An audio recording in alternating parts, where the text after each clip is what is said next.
ത്യാഗത്തെ പകരം എന്തു നൽകും ഞാനിനി ഹൃദയം പൂർണ്ണമായി നൽകും നാഥനേ.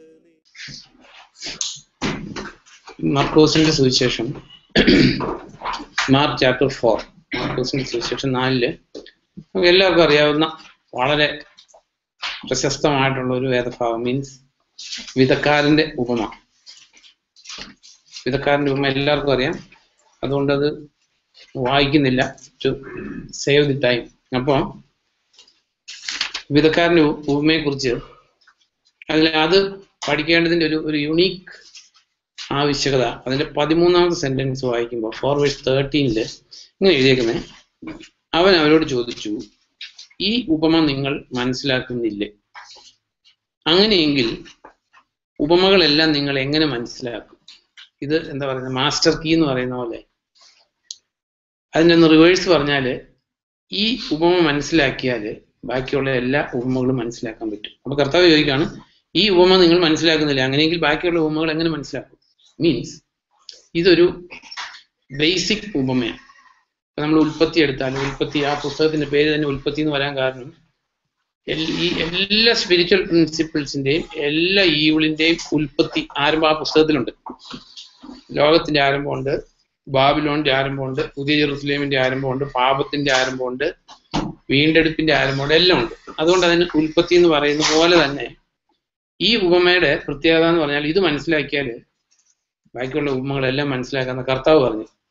അതുപോലെ തന്നെ ഒരു കാര്യം കൂടെ നമ്മൾ ഉപമകൾ പഠിക്കേണ്ടതിന്റെ ആവശ്യം, അതിന്റെ 34ാമത്തെ സെന്റൻസിൽ ഇങ്ങനെ കർത്താവ് പറയുന്നത്, അല്ല ഇതിൽ എഴുതിയേക്കുന്നത്, ഉപമകളില്ലാതെ അവൻ അവരോട് സംസാരിച്ചില്ല. അപ്പോ ഉപമകൾ നമ്മൾ പഠിക്കുന്നില്ലേ, ബൈബിൾ പഠിക്കാൻ പറ്റില്ല. കാരണം കർത്താവ് പഠിപ്പിച്ചത് മുഴുവൻ ഉപമകളിലൂടെയാണ്. And this one is the master ഉപമയാണ്. അല്ലെങ്കിൽ ഇത് പഠിച്ചാൽ ബാക്കി എല്ലാം പഠിക്കാൻ പറ്റും. അപ്പൊ ഇതില് നമുക്കറിയാവുന്ന കാര്യമാണ് വിധക്കാരന്റെ, ഞാൻ ബേസിക് ആയിട്ട് പറയാം, വിധക്കാരന്റെ ഉപമയില് വിത്ത് ദൈവവചനം. ജസ്റ്റ് ഒന്ന് വചനത്തിൽ നിന്ന് തന്നെ നോക്കുന്നല്ല, ഈ വിധക്കാരന്റെ ഉപമ പഠിക്കുമ്പോൾ നമ്മൾ അറിയേണ്ട ഒരു കാര്യം, ഇത് 3 സുവിശേഷകർ എഴുതിയിട്ടുണ്ട്: Mathai, Markose, Lukose. Matthew chapter 13, Mark chapter 4, Luke chapter 8. അപ്പൊ ഇതില് ഈ 3 കൂടെ പഠിച്ചാലേ നമുക്ക് ഇതിന്റെ ടോട്ടൽ മീനിങ് കിട്ടത്തുള്ളൂ. പക്ഷെ സെയിം ഉപമയാണ് കർത്താവ് ഒരു സ്ഥലത്തേ പറഞ്ഞുള്ളൂ, അത് 3 പേര് എഴുതിയപ്പോ സെയിം കാര്യമാണ്. അപ്പൊ കൂടുതൽ ഫുള്ളായിട്ട് നമുക്ക് പഠിക്കണമെങ്കിൽ 3 പേരെയും കൂടെ കൂട്ടി ഒന്നിച്ച് പഠിച്ചാലേ മനസ്സിലാകത്തുള്ളൂ. ഈ ലൂക്ക് ചാപ്റ്റർ 8 വിത്ത് എന്താണെന്ന് ജസ്റ്റ് ഒന്ന് മനസ്സിലാക്കാൻ വേണ്ടിയിട്ട് 8:11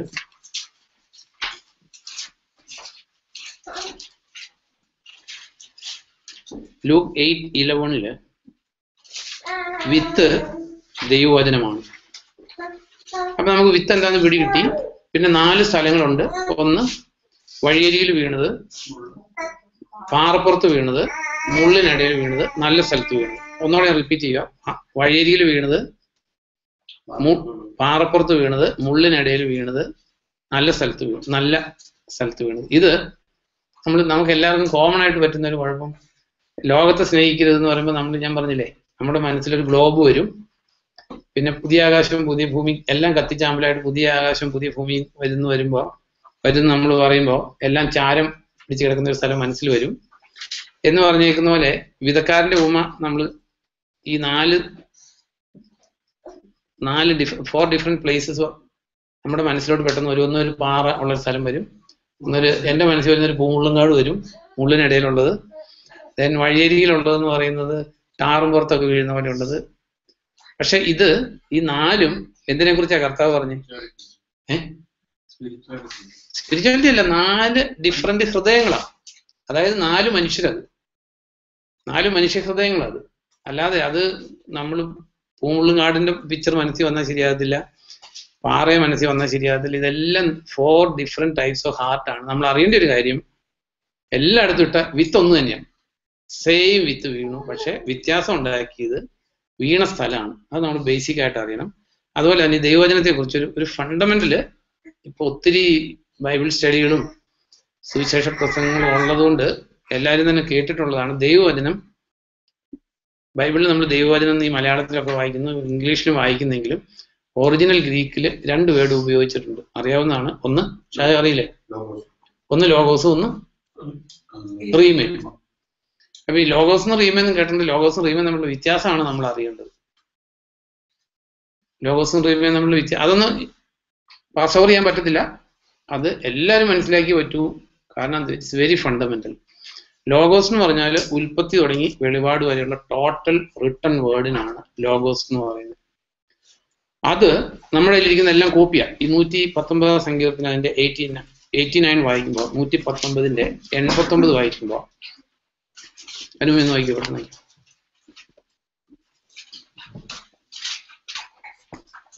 കർത്താവേ, നിന്റെ വചനം സ്വർഗ്ഗത്തിൽ ശാശ്വതമായി ഉറപ്പിച്ചിരിക്കുന്നു. ഇത് ലോഗോസ, അതായത് സ്വർഗത്തില് ഉറപ്പിച്ചിരിക്കുന്നു. നമ്മുടെ കയ്യില് ഇതിന്റെ ഒരു എന്താ പറയുക പകർപ്പുകളാണ് കിട്ടിയേക്കുന്നത്. അത് ഒറിജിനൽ ഓൾഡ് ടെസ്റ്റാമെന്റ് ഹീബ്രുവിൽ കിട്ടി, ന്യൂ ടെസ്റ്റാമെന്റ് ഗ്രീക്കിൽ കിട്ടി.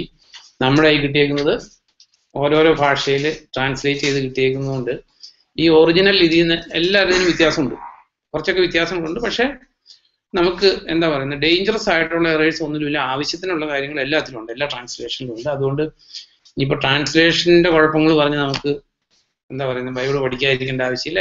All translations are equally means sufficiently good, അത് നമുക്ക് പറയാൻ പറ്റും. അപ്പൊ ഈ ലോഗോസ് എന്ന് പറഞ്ഞേക്കുന്നത് ഉൽപ്പത്തി തുടങ്ങി വെളിപാട് വരെ ഈ എഴുതി വെച്ചേക്കുന്നത് മുഴുവൻ ദൈവത്തിന്റെ വചനം, ഇത് ലോഗോസാണ്.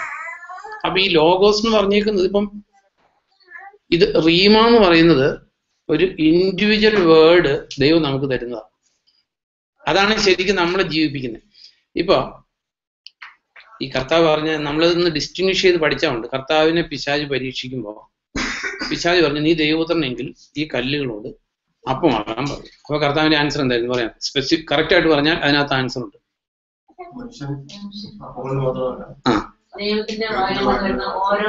അതെ, അത് ഇംഗ്ലീഷ് ഒന്ന് വായിക്കുക രഞ്ജിത്തെ. മാത്യു 4 നമുക്ക് ആ ദൈവത്തിന്റെ വായിൽ നിന്ന് വരുന്നെന്ന് പറയുന്നതിനേക്കാൾ ഒത്തിരി ഒരു അതിന്റെ കറക്റ്റ് മീനിങ് കിട്ടത്തില്ല. 4 എന്ന് വായിച്ച Ranjith. 4:4. But he answered and said, "It is written, man shall not live by bread alone, but by every word that proceeds from the mouth of God." Every word വായിൽ നിന്ന് വരുന്നതെന്ന് പറയുന്നൊരു മീനിങ് അല്ല. But every word which proceeds from the mouth of God. കാരണം ഇനിയിപ്പോൾ translate ചെയ്യുമ്പോൾ ശരിയായിരിക്കും, same ആയിരിക്കും. പക്ഷേ every word which proceeds from the mouth of God, അത് വായിൽ നിന്ന് ചുമ്മാ വരുന്നുള്ള മീനിങ് അല്ല. Which proceeding from the mouth of God, അത് റീമയാണ്. അപ്പൊ ഈ മാത്യു 4:4 എഴുതിയിരിക്കുന്നത് ഗ്രീക്കിൽ ഡിഫറെന്റ് വേർഡ് തന്നെയാണ്. അത് കർത്താവോട് ഉപയോഗിച്ചേക്കുന്ന വേർഡ്. ഇതിപ്പോ എല്ലാവർക്കും എവരിബഡി എന്താ പറയുക study is open to all. ഒരു ഈസോഡ് ഡൗൺലോഡ് ചെയ്ത് എല്ലാവർക്കും ചെക്ക് ചെയ്യാവുന്ന കേസേ ഉള്ളൂ. ചെക്ക് ചെയ്യാത്തതിന്റെ റീസൺ എന്താണെന്ന് ചോദിച്ചാൽ ഇതിനകത്ത് അത്ര താല്പര്യം ഇല്ലാത്തതുകൊണ്ട് ചെക്ക് ചെയ്യുന്നില്ല എന്ന് തോന്നുന്നു. എന്നാലും റെഡിമെയ്ഡ് കിട്ടുമ്പോഴെങ്കിലും പഠിക്കുക. അപ്പൊ അവിടെ കർത്താവ് ഉപയോഗിച്ച വേർഡ് മനുഷ്യൻ അപ്പം കൊണ്ട് മാത്രമല്ല ജീവിക്കുന്നത്, പ്രത്യേക ദൈവത്തിന്റെ വായിൽ നിന്ന് വരുന്ന ഓരോ വചനം എന്നുള്ളത് ഞാൻ ഈ 2 വേർഡുകൾ ഉപയോഗിക്കുക. ഓരോ റീമ കൊണ്ടാണ് ജീവിക്കുന്നത്. അപ്പൊ നമ്മളെ സംബന്ധിച്ച് നമ്മൾ അറിയേണ്ട ഒരു കാര്യം ഇറ്റ്സ് വെരി ഇമ്പോർട്ടൻറ്റ്. എങ്ങനെ ഇത് ഇമ്പോർട്ടൻ്റ് ആണെന്ന് പറയാം? അതല്ല, ഈ പിശാചിനോടുള്ള എൻകൗണ്ടറിൽ ലോഗോസ് വെച്ച് പിശാചിനെ കീഴടക്കാൻ പറ്റില്ല. there lies the danger. Logos എന്ന് പറഞ്ഞാൽ ബൈബിളിലെ വേർഡുകളാണ്. ബൈബിളിൽ രാവിലെ തുടങ്ങി വൈകുന്നേരം വരെ വായിച്ചാൽ it's of no use. Anybody can read. ഇത് കടലാസും കുറെ അക്ഷരങ്ങളുമാണ്. It's dead, it's of no use. ഇതിന് ജീവൻ കൊടുക്കുന്നത് ദൈവത്തിന്റെ പരിശുദ്ധാത്മാവാണ്. അത് when it is proceeding from the mouth of God, it is living, it is active, it will transform, it will recreate. ഇത് വീണ്ടും ജന്മം നൽകും, എല്ലാം നൽകും. അതർവൈസ് ഇത് വെറും കടലാസം മഷിയ. ഇതിനകത്ത് ഇറ്റ്സ് ഓഫ് നോ യൂസ്, ഒരു യൂസും ഇല്ല. അപ്പൊ അതുകൊണ്ടാണ് പലപ്പോഴും ബൈബിൾ ഒത്തിരി വായിച്ചാലും ജീവിതത്തിൽ ഒരു ട്രാൻസ്ഫോർമേഷൻ വരാത്തതിന്റെ റീസൺ ഇത് ദൈവത്തിന്റെ വായിൽ നിന്ന് പ്രൊസീഡ് ചെയ്യുന്ന വചനങ്ങൾ റിസീവ് ചെയ്യാത്തതാണ്. ഈ ഐസയ 50:4 വായിക്കുമ്പോൾ അനുമ പെട്ടെന്ന് വായിക്കും.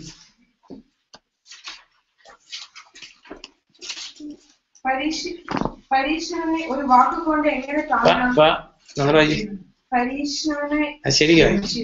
പരിശീലനെ ഒരു വാക്കുകൊണ്ട് എങ്ങനെ താങ്ങണം എന്ന് അറിയേണ്ടതിന് കർത്താവായ ദൈവം എനിക്ക് ഒരു ശിഷ്യന്റെ നാവ് തന്നിരിക്കുന്നു. ഒരു ശിഷ്യനെ പോലെ കേൾക്കേണ്ടതിന് ഓരോ പ്രഭാതത്തിലും അവൻ എന്നെ ഉണർത്തുന്നു, എന്റെ കാത് ഉണർത്തുന്നു. കർത്താവായ ദൈവം എന്റെ ചെവി തുറന്നു, ഞാൻ എതിർപ്പ് കാട്ടിയില്ല. അതായത് this is Reema.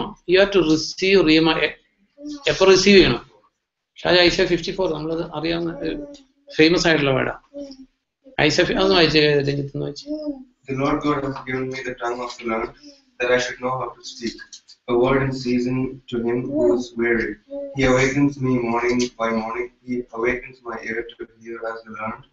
The Lord God has opened my ear, and I was not rebellious. മതി. അപ്പൊ അവിടെ എഴുതിയിരിക്കുന്നത് ഒരു ശിഷ്യനെ പോലെ കേൾക്കേണ്ടതിന് അല്ല, നമ്മൾ ആരാ? കർത്താവിന്റെ ശിഷ്യന്മാരാ ആണല്ലോ. ശിഷ്യന്മാരാണെങ്കിലേ രക്ഷിക്കപ്പെട്ടിട്ടുള്ളൂ. ശിഷ്യത്വം സ്വീകരിക്കുന്നതിനാണ് രക്ഷിക്കപ്പെടുക എന്ന് പറഞ്ഞത്. കർത്താവ് പറഞ്ഞ് ലോകം എങ്ങാൻ പോയി കുറെ ക്രിസ്ത്യാനികൾ ഉണ്ടാക്കാനോ കുറെ വിശ്വാസികൾ ഉണ്ടാക്കാൻ പറഞ്ഞല്ല, അവസാനം മരിച്ചു ഉയർത്തി എഴുന്നേറ്റിട്ട് പറഞ്ഞു നിങ്ങൾ ലോകം എങ്ങ് പോയി സകല സൃഷ്ടികളോടും സുവിശേഷം പറയണം.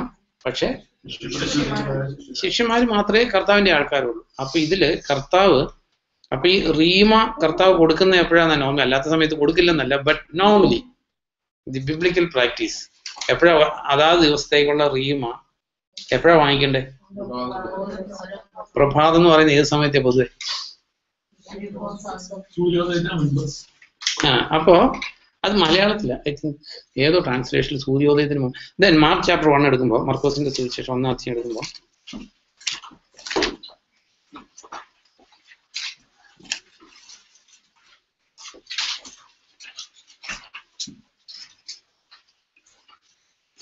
ശ്രദ്ധിക്കണേ, 1:32 തുടങ്ങി വായിക്കുമ്പോൾ, മാർക്ക് 1:32 തുടങ്ങി വായിക്കുമ്പോൾ, അന്ന് വൈകുന്നേരം സൂര്യാസ്തമയത്തിൽ എല്ലാ രോഗികളെയും പിശാചു ബാധിച്ചവരെയും ആളുകൾ അവന്റെ അടുക്കൽ കൊണ്ടുവന്നു.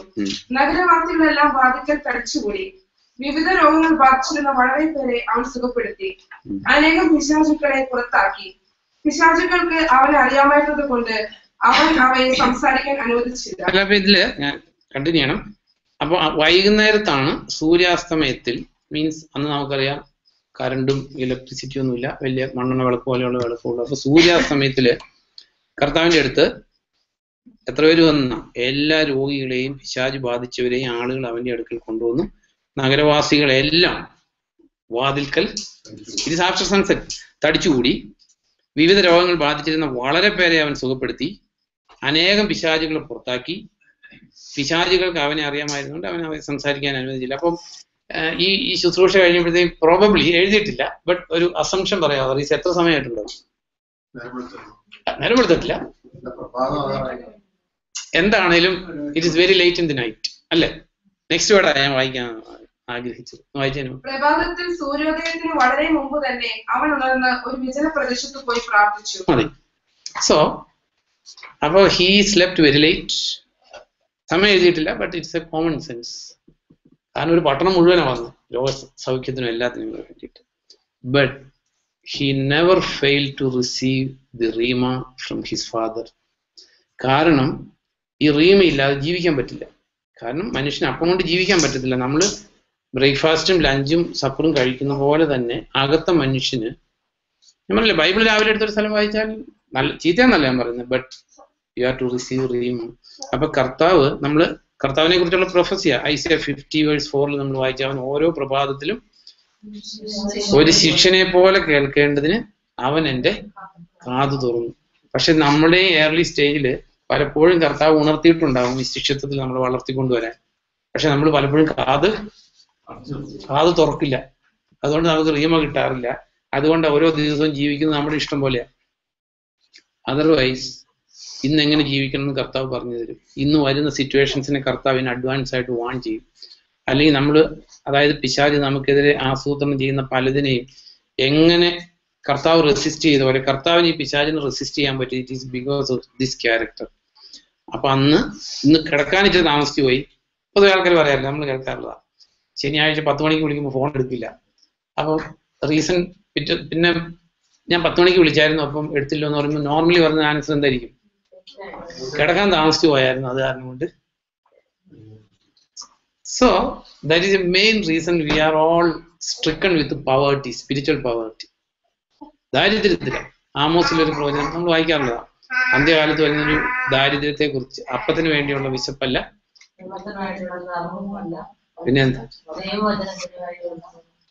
V are exactly knowing what is written. But ഇതറിയാവുന്നവർ ഒരുപക്ഷെ ക്ഷാമത്തിലായിരിക്കും ജീവിക്കുന്നത്. അപ്പൊ ഇതില് നമ്മൾ ഈ റീമയും ലോഗോസും തമ്മിലുള്ള വ്യത്യാസം നമ്മൾ അറിഞ്ഞില്ല. കർത്താവിനെ പരീക്ഷിച്ചപ്പോൾ കർത്താവ് പിശാചിനോട് പറഞ്ഞത് the word which proceeds from the mouth of the God കൊണ്ടാണ് ആര് ജീവിക്കേണ്ടത്? നീതിമാൻ എന്നുള്ളതല്ല, നോ, മനുഷ്യന്റെ കർത്താവ് അവിടെ കമ്പയർ ചെയ്തേക്കുക. ഫിസിക്കൽ മനുഷ്യനെയും അകത്ത മനുഷ്യനെയും കമ്പയർ ചെയ്തേക്കുക. മനുഷ്യൻ അപ്പം കൊണ്ട് മാത്രം, അപ്പം കൊണ്ട് ജീവിക്കുന്നത് പുറത്തെ മനുഷ്യൻ, അപ്പം കൊണ്ട് മാത്രമല്ല പ്രത്യേകത the word which proceeds from the mouth of God കൊണ്ട് അകത്ത മനുഷ്യന് ജീവിക്കാൻ പറ്റും. അപ്പൊ നമുക്ക് പലപ്പോഴും റീമ കിട്ടാറില്ല. റീമ കിട്ടാറില്ലാത്തതിന്റെ കാരണം അത് കിട്ടണമെങ്കിൽ ഈ മോർണിംഗിൽ മാത്രമേ റീമ കിട്ടുള്ളൂ എന്നുള്ളതല്ല. മോർണിംഗിൽ നമുക്ക് കുറേയോടെ ഏകാഗ്രമായിട്ടും മറ്റു ഡിസ്ട്രാക്ഷൻസ് ഒന്നും ഇല്ലാതെ നമുക്കൊക്കെ ഇരിക്കാൻ പറ്റുന്നതുകൊണ്ടാണ്. അപ്പോൾ ഏകാഗ്രതയിൽ ഇരിക്കുമ്പോഴേ നമുക്ക് റീമ കിട്ടത്തുള്ളൂ. അപ്പൊ റീമ കിട്ടിയില്ലെങ്കിൽ നമ്മൾ എന്താ പറയുന്നത്, പവർട്ടി സ്ട്രിക്ൺ ആയിരിക്കും, നമുക്കൊരു സ്പിരിച്വൽ ഗ്രോത്ത് ഉണ്ടാകത്തില്ല. നമുക്ക് എല്ലാവർക്കും അറിയാവുന്ന വേറൊരു വചനമുണ്ട്, വിശ്വാസം കേൾവിയാൽ, അതെ, അവിടെ ഉപയോഗിച്ചിരിക്കുന്നത് അതായത് faith comes by hearing and hearing the word of the Lord. അവിടുത്തെ വേർഡ് റീമ. അപ്പൊ നമ്മൾ വിചാരിച്ചു വെച്ചേക്കുന്ന പോലെ ബൈബിൾ വായിച്ച വിശ്വാസം കൂടത്തില്ല. നോ, വിശ്വാസം കൂടണമെങ്കിൽ എന്ത് കിട്ടണം? റീമ കിട്ടണം. അപ്പൊ ഇങ്ങനെ ദൈവം നമ്മളോട് സംസാരിച്ചതായിട്ട് ഒരു അനുഭവം പോലും ഇല്ലെങ്കിൽ it can be because of 2 reasons. ഞാൻ ചിന്തിച്ച കാര്യം, ഒന്ന്, ഇപ്പൊ ഒരു ന്യൂലി ബോൺ ഒരു 10-20 ദിവസം അല്ലെങ്കിൽ 30 ദിവസമൊക്കെ ആകുമ്പോഴത്തേക്കും തന്നെ പതുക്കെ പേരൻസിനെ ഡിസ്റ്റിങ്വിഷ് ചെയ്യാൻ തോന്നും. അത് ജസ്റ്റ് ഒരു ന്യൂലി ബോൺ ബേബിന്റെ കണ്ടീഷൻ ആണെങ്കിൽ ഒരിക്കലും ദൈവം സംസാരിച്ച അനുഭവങ്ങൾ ഉണ്ടായിരിക്കത്തില്ല. അല്ലെങ്കിൽ സെക്കൻഡ് റീസൺ, അത് സീരിയസ് ആയിട്ട് എടുക്കേണ്ടതാണ്. അതായത് ദൈവത്തിന്റെ ആത്മാവ് ഉള്ളിൽ കയറിയിട്ടുണ്ടാകത്തില്ല. ബൈബിൾ വായിക്കുന്നുണ്ടാവും, സ്നാനപ്പെട്ടുണ്ടാവും, ഇതെല്ലാം ഉണ്ടാവും. പക്ഷേ ദൈവാത്മാവ് ഉള്ളിൽ ഉണ്ടായിട്ടുണ്ടാകത്തില്ല. സ്നാനപ്പെട്ടപ്പോൾ രക്ഷിക്കപ്പെട്ടെന്ന് വിചാരിച്ച് ജീവിക്കുന്ന ഒരാളായിരിക്കും, അല്ലെങ്കിൽ സ്നാനപ്പെടുന്നതിലൂടെ വീണ്ടും ഞാൻ വിചാരിച്ചേക്കുന്ന ആളായിരിക്കും. അപ്പൊ അങ്ങനെയൊക്കെ ജീവിച്ചേക്കുന്ന ആള് നിത്യത നഷ്ടപ്പെടുത്തും. അതുകൊണ്ട് അങ്ങനെ ഒത്തിരി ആൾക്കാർ ജീവിക്കുന്നുണ്ട് ലോകത്തിൽ. അതുകൊണ്ടല്ലേ കർത്താവ് പറഞ്ഞ അന്ത്യ ദിവസത്തിൽ ഒത്തിരി പേര് വന്ന് പറയും. അപ്പൊ ഇവരെല്ലാം ജീവിതത്തിൽ ദൈവാനുഭവങ്ങൾ ഉള്ളതുകൊണ്ട് they are doubly deceived, double ഡിസെപ്ഷനാണ്. കാരണം അവര് പ്രവചനം നടത്തുന്നുണ്ട്, അവര് ഭൂതത്തെ ഇറക്കാൻ പോകുമ്പോൾ ഭൂതം ഓടിപ്പോകും. സ്കേവയുടെ മക്കൾക്കുള്ള അനുഭവം അല്ല, ഇവിടെ ഭൂതം ഇറങ്ങി പോകും. കാരണം എന്താണെന്ന് വെച്ചാൽ അല്ല, അതുകൊണ്ട് യേശുവിന്റെ നാമായതുകൊണ്ടൊന്നല്ല. പിശാജ് wanted to make them believe that they are born again. അവർ രക്ഷിക്കപ്പെട്ടവരാണ് നല്ല കൺവിഷൻ കൊടുക്കാൻ വേണ്ടി യേശുവിന്റെ നാമം പറയുന്ന വഴിയെ ഭൂതം വിട്ടുപോകും. പ്രാർത്ഥനയ്ക്ക് പെട്ടെന്ന് ഉത്തരം കിട്ടും, ദൈവത്തിൽ നിന്നായിരിക്കത്തില്ല. അല്ലെങ്കിൽ പല വീതി പ്രവൃത്തികളും സംഭവിക്കും. ഇതെല്ലാം പിശാച് ചെയ്യുന്നത് ഗ്രേറ്റർ ഡിസെപ്ഷനാണ്. അപ്പൊ നമുക്ക് റീമ കിട്ടുന്നില്ലെങ്കിൽ, എൻ്റെ ജീവിതത്തിൽ ഒരു എക്സാമ്പിൾ പറയാം ഫോർ ബെറ്റർ അണ്ടർസ്റ്റാൻഡിങ്. ഞാൻ ഒരിക്കലും ഒത്തിരി സംഭവങ്ങളുണ്ട്, സോ മെനി, ബട്ട് എന്നെ വളരെ ചിന്തിപ്പിച്ച ഒരു കാര്യം പറയാം. ഞാൻ ആൻഡമാനിൽ ജോലി ചെയ്യുമ്പോൾ, അപ്പൊ നാട്ടിലോട്ട് പോരാൻ എലിജിബിലിറ്റി ഷിപ്പിനാണ്. പക്ഷേ ഷിപ്പും ഫ്ലൈറ്റും തമ്മിൽ വലിയ ടിക്കറ്റ് വ്യത്യാസങ്ങളൊന്നുമില്ല. അപ്പൊ ഞാൻ എന്താ പറയുക, കുറെ വർഷങ്ങളായിട്ട് എല്ലാ കാര്യത്തിലും ദൈവത്തോട് പ്രാർത്ഥിക്കാറുണ്ട്. Even small things, very small thing ആണെങ്കിൽ കർത്താനോട്. അങ്ങനെ ഒരു ഹാബിറ്റ് ജീവിത പരാജയങ്ങളിൽ നിന്ന് കൾട്ടിവേറ്റഡ് ആയതാ. അപ്പൊ ഇങ്ങോട്ട് പോരാൻ നേരത്ത് പ്ലെയിനിന് പോകണോ കപ്പലിന് പോകണോ എന്ന് ദൈവത്തോട് പ്രാർത്ഥിച്ചു. ഈ പ്രാർത്ഥിച്ചപ്പോൾ തന്നെ പലപ്പോഴും ഇങ്ങനെ വരാറുണ്ട്, ഉള്ളിലോട്ടൊരു ആൻസർ വന്നു, ഞാൻ പ്ലെയിനിന് പോകണോ കപ്പലിന് പോകണോ എന്ന് എങ്ങനെ ദൈവം ഗൈഡ് ചെയ്യും? പക്ഷെ എൻ്റെ അനുഭവം എന്താണെന്ന് ചോദിച്ചാൽ, അങ്ങനെ തോന്നുമ്പോഴെല്ലാം ദൈവം എന്തെങ്കിലും മുഖാന്തരത്തിലൂടെ ഗൈഡ് ചെയ്യാറുണ്ട്, കറക്റ്റായിട്ട്, സ്പെസിഫിക് ആയിട്ട്. അപ്പൊ ഞാനിത് പ്രാർത്ഥിച്ചു. അത് കഴിഞ്ഞ് ബൈബിൾ വായിക്കാറുണ്ട്. ഒരു ദിവസം ബൈബിൾ വായിച്ചു വന്നപ്പോൾ, അത് ഞാൻ ഈ NKJV ട്രാൻസ്ലേഷൻ ആയിരുന്നു എൻ്റെ കയ്യിലുള്ള. അത് വായിക്കുന്നത് NKJV Isaiah 50:12 വായിക്കുമ്പോൾ, മലയാളം വായിച്ച് കിട്ടില്ല, അത് ശ്രദ്ധിച്ചാൽ മതി, ഓർക്കെ വായിക്കണേ. Isaiah 50:12 വായിക്കുമ്പോൾ, അപ്പൊ ഞാനിതിങ്ങനെ പ്രാർത്ഥിച്ചിട്ടിരിക്കുക. അപ്പൊ ദൈവം എനിക്ക് എങ്ങനെ ഉത്തരം തരും? For you shall not go with haste, nor go by flight. For the Lord will go before you. അപ്പൊ അതിനകത്ത് എഴുതിയേക്കുക you should not go by flight. Same word of flight. അപ്പൊ ഞാൻ ദൈവത്തോട് ചോദിച്ചത് കപ്പലിന് പോകണോ ഫ്ലൈറ്റിന് പോകണമെന്നാ. അപ്പൊ അതിനകത്ത് എഴുതിയേക്കുക you should not go by flight. ഞാൻ കപ്പലിന് പോകുന്നു. അപ്പൊ ഇതൊരു എക്സാമ്പിൾ ഞാൻ പറഞ്ഞെന്നുള്ളൂ റീമയുടെ ഇങ്ങനെയുള്ള. അപ്പോൾ ഈ റീമ നമ്മുടെ ജീവിതത്തിൽ, അതായത് ദൈവം സ്പെസിഫിക് ആയിട്ട് നമ്മളോട് സംസാരിച്ച, കാരണം നമ്മൾ കർത്താവായ യേശു ക്രിസ്തുവിന്റെ സ്ഥാനത്തല്ലാത്തതുകൊണ്ട് മെനി ടൈംസ് നമുക്ക് റീമയാണെന്ന് തോന്നുന്നു. ചിലപ്പോൾ റീമ ആയിരിക്കില്ല. ഇറ്റ് ഈസ് പോസിബിൾ, കാരണം നമ്മളിപ്പോൾ അത്ര പെർഫെക്റ്റ് അല്ലല്ലോ. സ്റ്റിൽ ദൈവം നമ്മളോട് സ്പെസിഫിക് ആയിട്ട് സംസാരിച്ച ഒരു അനുഭവം നമ്മുടെ ജീവിതത്തിൽ ഇല്ലെങ്കിൽ എന്തോ സീരിയസ് പ്രോബ്ലം ഉണ്ട്, നമ്മൾ മാനസാന്തരപ്പെടുക, അല്ലെങ്കിൽ നമ്മുടെ സാൽവേഷനെ തന്നെ നമ്മൾ കറക്റ്റായിട്ട് നമ്മൾ രക്ഷിക്കപ്പെട്ടോ, നമ്മൾ ഈ ബൈബിളിൽ, കാരണം നമ്മൾ പലപ്പോഴും കർത്താവിലോട്ട് വരുമ്പോൾ ഇതിന്റെ സ്റ്റെപ്പുകളൊന്നും അറിഞ്ഞിട്ടില്ല. അപ്പോൾ ശോധന ചെയ്യുക. ഞാൻ പറഞ്ഞില്ല, അല്ലെങ്കിൽ ഒരു പക്ഷേ നമ്മൾ കർത്താവിലേക്ക് വന്നിട്ട് ആ മലന്ന് കിടക്കുന്ന കണ്ടീഷനിൽ നിന്ന് അല്പം പോലും പിച്ച വെച്ച് നടക്കുന്ന കണ്ടീഷനിലേക്ക് വന്നിട്ടില്ല എങ്കിൽ ഒരു പക്ഷേ അങ്ങനെ സംഭവിക്കാം, തിരിച്ചറിയാൻ പറ്റാത്ത. അല്ലെങ്കിൽ ഇനി വേറൊരു പോസിബിലിറ്റി ഉള്ളത് എന്താണെന്ന് ചോദിച്ചാൽ, പൗലോസ് പറയുന്ന പോലെ അകത്ത മനുഷ്യൻ, നിങ്ങളുടെ ഈ ലോകത്തിന്റെ ദേവൻ നിങ്ങളുടെ അകത്ത മനുഷ്യന്റെ കണ്ണ് കുരുടാക്കിയേക്കുന്നത് കൊണ്ട്. അപ്പൊ അകത്ത മനുഷ്യൻ എന്തൊക്കെയുണ്ട് ഫാക്കൽറ്റീസ്? കണ്ണുണ്ട്, ചെവിയുണ്ട്. അപ്പൊ ബധിരനാണെങ്കിൽ അകത്ത മനുഷ്യൻ ബധിരനാണെങ്കിൽ പറ്റും, ഒന്നും കേൾക്കാൻ പറ്റത്തില്ല. ഈ മീൻസ് ഹീബ്രൂസ് 5 അങ്ങനെ എഴുതിയിട്ടുണ്ട്. അത് ഇംഗ്ലീഷിൽ വായിക്കുമ്പോൾ ഹീബ്രൂസ് 5 എന്നിട്ടായിരുന്നു വായിക്കുന്നത്. ഹീബ്രൂസ് 5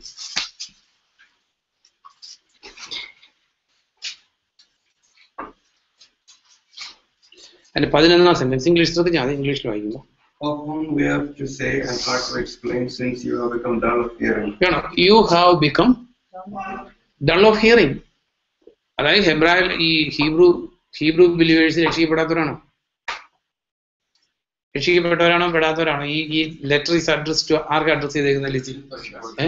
അതെ, ഇത് വിശുദ്ധർക്കല്ല, രക്ഷിക്കപ്പെട്ടവർക്കുള്ള ലെറ്ററാണ്. പക്ഷെ ഈ രക്ഷിക്കപ്പെട്ടവരാ, പക്ഷെ ചെവിക്ക് എന്തുകൊണ്ട് പ്രശ്നം? ENT പ്രോബ്ലം ഉള്ള വിശ്വാസികളാണ് complete. They are all dull of hearing. ഒന്നും കേൾക്കില്ല. ഈ ട്യൂണിംഗ് ഫോർക്ക് വെച്ച് ഇത് കേൾവി ടെസ്റ്റ് ചെയ്യുന്നുണ്ടല്ലോ എന്ന് പറഞ്ഞാല്, ട്യൂണിംഗ് ഫോർക്ക് അല്ല, അതിന് വലിയ കഥനാവടി പൊട്ടിച്ചാലും അറിയില്ല. അത് ഹെബ്രായ വിശ്വാസികളെ കുറിച്ച് എഴുതിയേക്കുന്ന. മലയാളത്തിൽ നോക്കിയോ 5:11 ഇതേക്കുറിച്ച് ഞങ്ങൾക്ക് വളരെയധികം പറയാനുണ്ട്, എങ്കിലും നിങ്ങളുടെ ഗ്രഹണശക്തി എന്ന് പറയുന്നത് അതും ഡൾ ഓഫ് ഹിയറിംഗും രണ്ടല്ലേ. അതുകൊണ്ട് നമ്മൾ ഇങ്ങനെയുള്ളത് പഠിച്ചേ പറ്റൂ. അപ്പൊ അവിടെ ഗ്രഹണശക്തി എന്ന് പറയാൻ പഠിക്കാൻ അറിയാനുള്ള കഴിവെന്നല്ലേ, ഗ്രഹിക്കാനുള്ള കഴിവ്. പക്ഷെ ഇംഗ്ലീഷിൽ എഴുതിക്കുന്നത് you are all dull of. അപ്പൊ കേൾക്കില്ല. അങ്ങനെ ഇപ്പൊ ചെവി കേടായതാണെങ്കിൽ രക്ഷിക്കപ്പെട്ടതാകാം. ഇനിയിപ്പം ഈ രക്ഷിക്കപ്പെട്ടതുകൊണ്ട് നമ്മുടെ മെന്റൽ ഫാക്കൽറ്റീസ് എല്ലാം ഈക്വലി വർക്കിംഗ് ആവും? ഒരിക്കലും ആകത്തില്ല. ഇതൊക്കെ നമുക്ക് പറ്റുന്ന ഈ വിശ്വാസ കോളത്തിലെ കോമൺ എറേഴ്സ് ആണ്. രക്ഷിക്കപ്പെട്ടെന്നുള്ള ഒരൊറ്റ ടൈറ്റിൽ അല്ലാതെ നമ്മൾ ലോകത്തിലെ എക്സാമ്പിൾ എടുത്താൽ മതി. SLC പാസ്സാകുന്ന പിള്ളേര് 210 മാർക്ക് തുടങ്ങി 600 മാർക്ക് വരെ വാങ്ങിച്ച് പാസ്സാകുന്ന പിള്ളേരുണ്ട്. It is same in spirituality also. അതായത് ജസ്റ്റ് ബോൺ അഗെയിൻ ആകുമ്പോൾ ഒരു മെന്റൽ ഫാക്കൽറ്റിയും അത് സ്പിരിച്വലി സെൻസിറ്റീവ് ആയിരിക്കത്തില്ല. നമുക്ക് ഇവിടെ ഡൾ ഓഫ് ഹിയറിംഗ് ആണ്. ഇനിയിപ്പം FAC ലേഖനം എടുക്കുമ്പോൾ FAC വിശ്വാസികൾ എന്ന് പറയുന്നവർ അവര് ഇന്നത്തെ കോണ്ടംപററി ലാംഗ്വേജിന് ഉപയോഗിക്കുക. അവർ രക്ഷിക്കപ്പെട്ടവരാണ്, സ്നാനപ്പെട്ടവരാണ്, പരിശുദ്ധാത്മ അഭിഷേകം പ്രാപിച്ചവരാണ്. സംശയമുണ്ടോ? ഇല്ല. കാരണം ആക്ട്സ് 19 ചർച്ചിന്റെ ഫൗണ്ടിങ് നമ്മൾ കാണുന്നത്. പൗലോസ് അവരുടെ മേൽ കൈകൾ വെച്ച് പ്രാർത്ഥിച്ചു, പരിശുദ്ധാത്മാവ് വന്നു. അവർ യോഹന്നാന്റെ സ്നാനം ഏറ്റവരായിരുന്നു, അവര് ക്രിസ്ത്യൻ സ്നാനം ഏറ്റു, എല്ലാം ഏറ്റവരാ. പക്ഷേ FAC വിശ്വാസികൾക്ക് വേണ്ടി പൗലോസ് എന്താ പ്രാർത്ഥിക്കുന്നത്? അതെ, ആത്മീയ നേത്രങ്ങൾ പ്രകാശിക്കപ്പെടാനും അല്ലെങ്കിൽ അതിന് കാഴ്ച ഉണ്ടാകാനും, എന്നിട്ട് അതായത് അപ്പൊ നിങ്ങളുടെ വിളിയും തെരഞ്ഞെടുപ്പും, നിങ്ങൾ എന്തിനു വിളിച്ചു, ഏതിലേക്ക് വിളിച്ചു നിങ്ങൾക്ക്.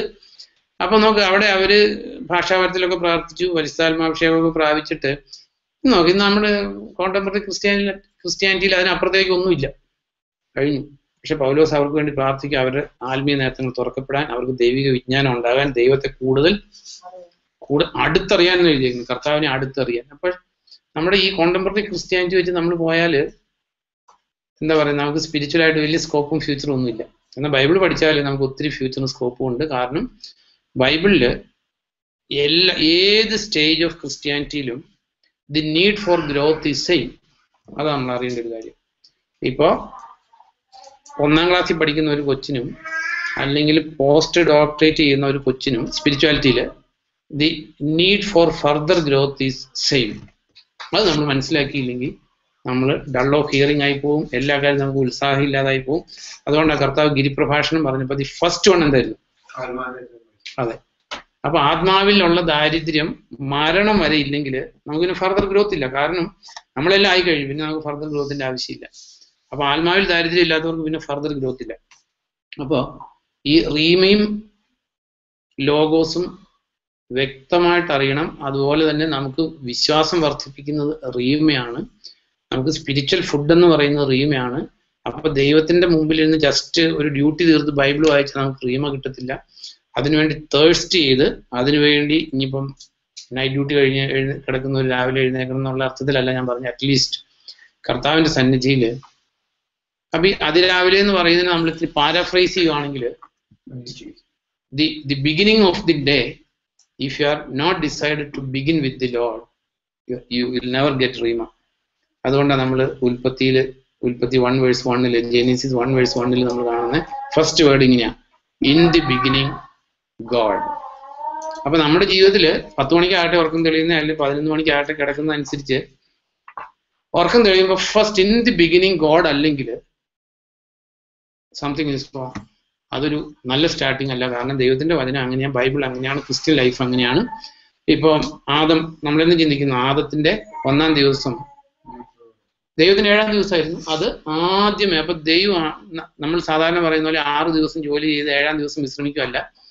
ദൈവിക ജീവിതത്തില് ആദ്യത്തെ ദിവസം ദൈവസന്നിധിയിൽ ഇരുന്നിട്ട് പിന്നത്തെ 6 ദിവസം ജോലി ചെയ്യുന്നു. കാരണം the first day of the week, അല്ലെ ആദത്തിന്റെ ഫസ്റ്റ് ഡേ ദൈവസന്നിധിയിലായിരുന്നു. ദൈവസന്നിധിയിൽ സ്വസ്ഥതയോടുകൂടിയിരുന്നു. ദൈവസന്നിധിയിൽ 1-ാം സ്ഥാനത്ത് സ്വസ്ഥതയോടുകൂടെ ദൈവസന്നിധിയിൽ ഇരുന്ന ദിവസം അല്ലെ ജീവിതം ആരംഭിക്കുന്നവർക്ക് പിന്നീടുള്ള 6 ദിവസവും സ്വസ്ഥതയും സമാധാനവും കിട്ടും. അല്ലാത്തവർക്ക് നെവർ. നമ്മൾ അറിഞ്ഞിരിക്കേണ്ട ഒരു കാര്യം. അപ്പൊ നമ്മുടെ ജീവിതത്തിൽ ഇത് എല്ലാ ഏരിയയിലും നോക്ക്. നമ്മുടെ കുടുംബത്തില് 1-ാം സ്ഥാനം കർത്താവിനാണെങ്കിൽ ആ കുടുംബത്തില് ദൈവം വസിക്കും. ദൈവം വസിക്കാത്തടത്ത്, വെളിച്ചം ഇല്ലാത്തടത്ത് ഓട്ടോമാറ്റിക്കലി ഇരുട്ടുണ്ടായിരിക്കും. അപ്പൊ നമ്മുടെ കുടുംബം എടുത്താല്, നമ്മുടെ ജീവിതം എടുത്താല്, എവിടെ എടുത്താലും ഇതൊരു സ്റ്റേറ്റ് ഓഫ് മൈൻഡാ, ഹൃദയത്തിന്റെ അവസ്ഥയാണ്. 1-ാം സ്ഥാനം കർത്താവിനാണോ എന്നുള്ളത്. 1-ാം സ്ഥാനം കർത്താവിന് ഇല്ലാത്തടത്ത് കർത്താവില്ല. നമ്മൾ അറിഞ്ഞിരിക്കേണ്ട ഒരു കാര്യം, കർത്താവ് 2-ാം സ്ഥാനത്ത് ഇരിക്കില്ല. എന്റെ മഹത്വം ഞാൻ ആരുമായിട്ടും പങ്കുവെക്കത്തില്ല. ദൈവത്തിന് 1-ാം സ്ഥാനം ഇല്ലാത്ത ഭവനങ്ങളിൽ കർത്താവില്ല. ദൈവത്തിന് 1-ാം സ്ഥാനം ഇല്ലാത്ത വ്യക്തി ജീവിതങ്ങളിൽ കർത്താവില്ല. നമ്മൾ അറിഞ്ഞിരിക്കേണ്ട, നമുക്ക് പ്രാർത്ഥനയ്ക്ക് ഉത്തരം കിട്ടി. ഇസ്രായേൽക്കാര് പാമ്പ് കടിച്ചപ്പോൾ അത്ഭുത രോഗശാന്തി, ചെരുപ്പ് തേഞ്ഞില്ല, കാലിന് നീര് വന്നില്ല, വസ്ത്രങ്ങൾ കീറിയില്ല, എല്ലാ ദിവസവും അത്ഭുതം കണ്ടുള്ള ജീവിതം. കാരണം ആകാശത്തിൽ നിന്ന് എല്ലാ ദിവസവും മഞ്ഞയുണ്ട്. പക്ഷെ നമ്മൾ വായിക്കുന്ന അവരിൽ മിക്കവരിലും ദൈവം സാധിച്ചില്ല. അതുകൊണ്ട് നമ്മൾ ഡിസീവ്ഡ് ആകരുത്. അതായത് നമ്മൾ ദൈവത്തിന് പ്രീതികരമായിട്ടുള്ള ജീവിതമാണോ എന്നുള്ളതിന് ഒരു ടെസ്റ്റേ ബൈബിളിൽ പറയുന്നുണ്ട്. എന്താന്ന് പറയാം, അല്ലെങ്കിൽ നമ്മളിത് വിശ്വാസിയാണോ എന്നുള്ളതിന് ഒരു ടെസ്റ്റേ ഉള്ളൂ. നമ്മൾ അറിഞ്ഞിരിക്കേണ്ട ആദ്യത്തെ ടെസ്റ്റ് എന്താ ഷെയർ അല്ല, അതൊക്കെ നമ്മൾ ജനറല written, where it is written, what is written എന്നുള്ളത് നമ്മൾ അറിഞ്ഞിരിക്കണം. അതെ, അത് എഴുതിയിരിക്കുന്ന സ്ഥലം പല സ്ഥലത്തുണ്ട്. അങ്ങനെ എങ്ങനെയൊന്നും അല്ലാതെ കറക്റ്റ് അങ്ങനെ സ്പെസിഫിക് ആയിട്ട് എഴുതിയിട്ടുണ്ടെന്ന് ബൈബിളിൽ. അല്ല ഷാജ, അങ്ങനെയല്ല. ഇത് ടെസ്റ്റ് ഓഫ് ഫെയ്ത്ത് ആയിട്ട് തന്നെ എഴുതിയിട്ടുണ്ട്. നമ്മൾ അറിയണം. 1 John 2 ശ്രദ്ധിച്ച് വായിക്കണം. ശ്രദ്ധിച്ച് വായിച്ചാലേ മനസ്സിലാവും. 1 യോഹന്നാൻ 2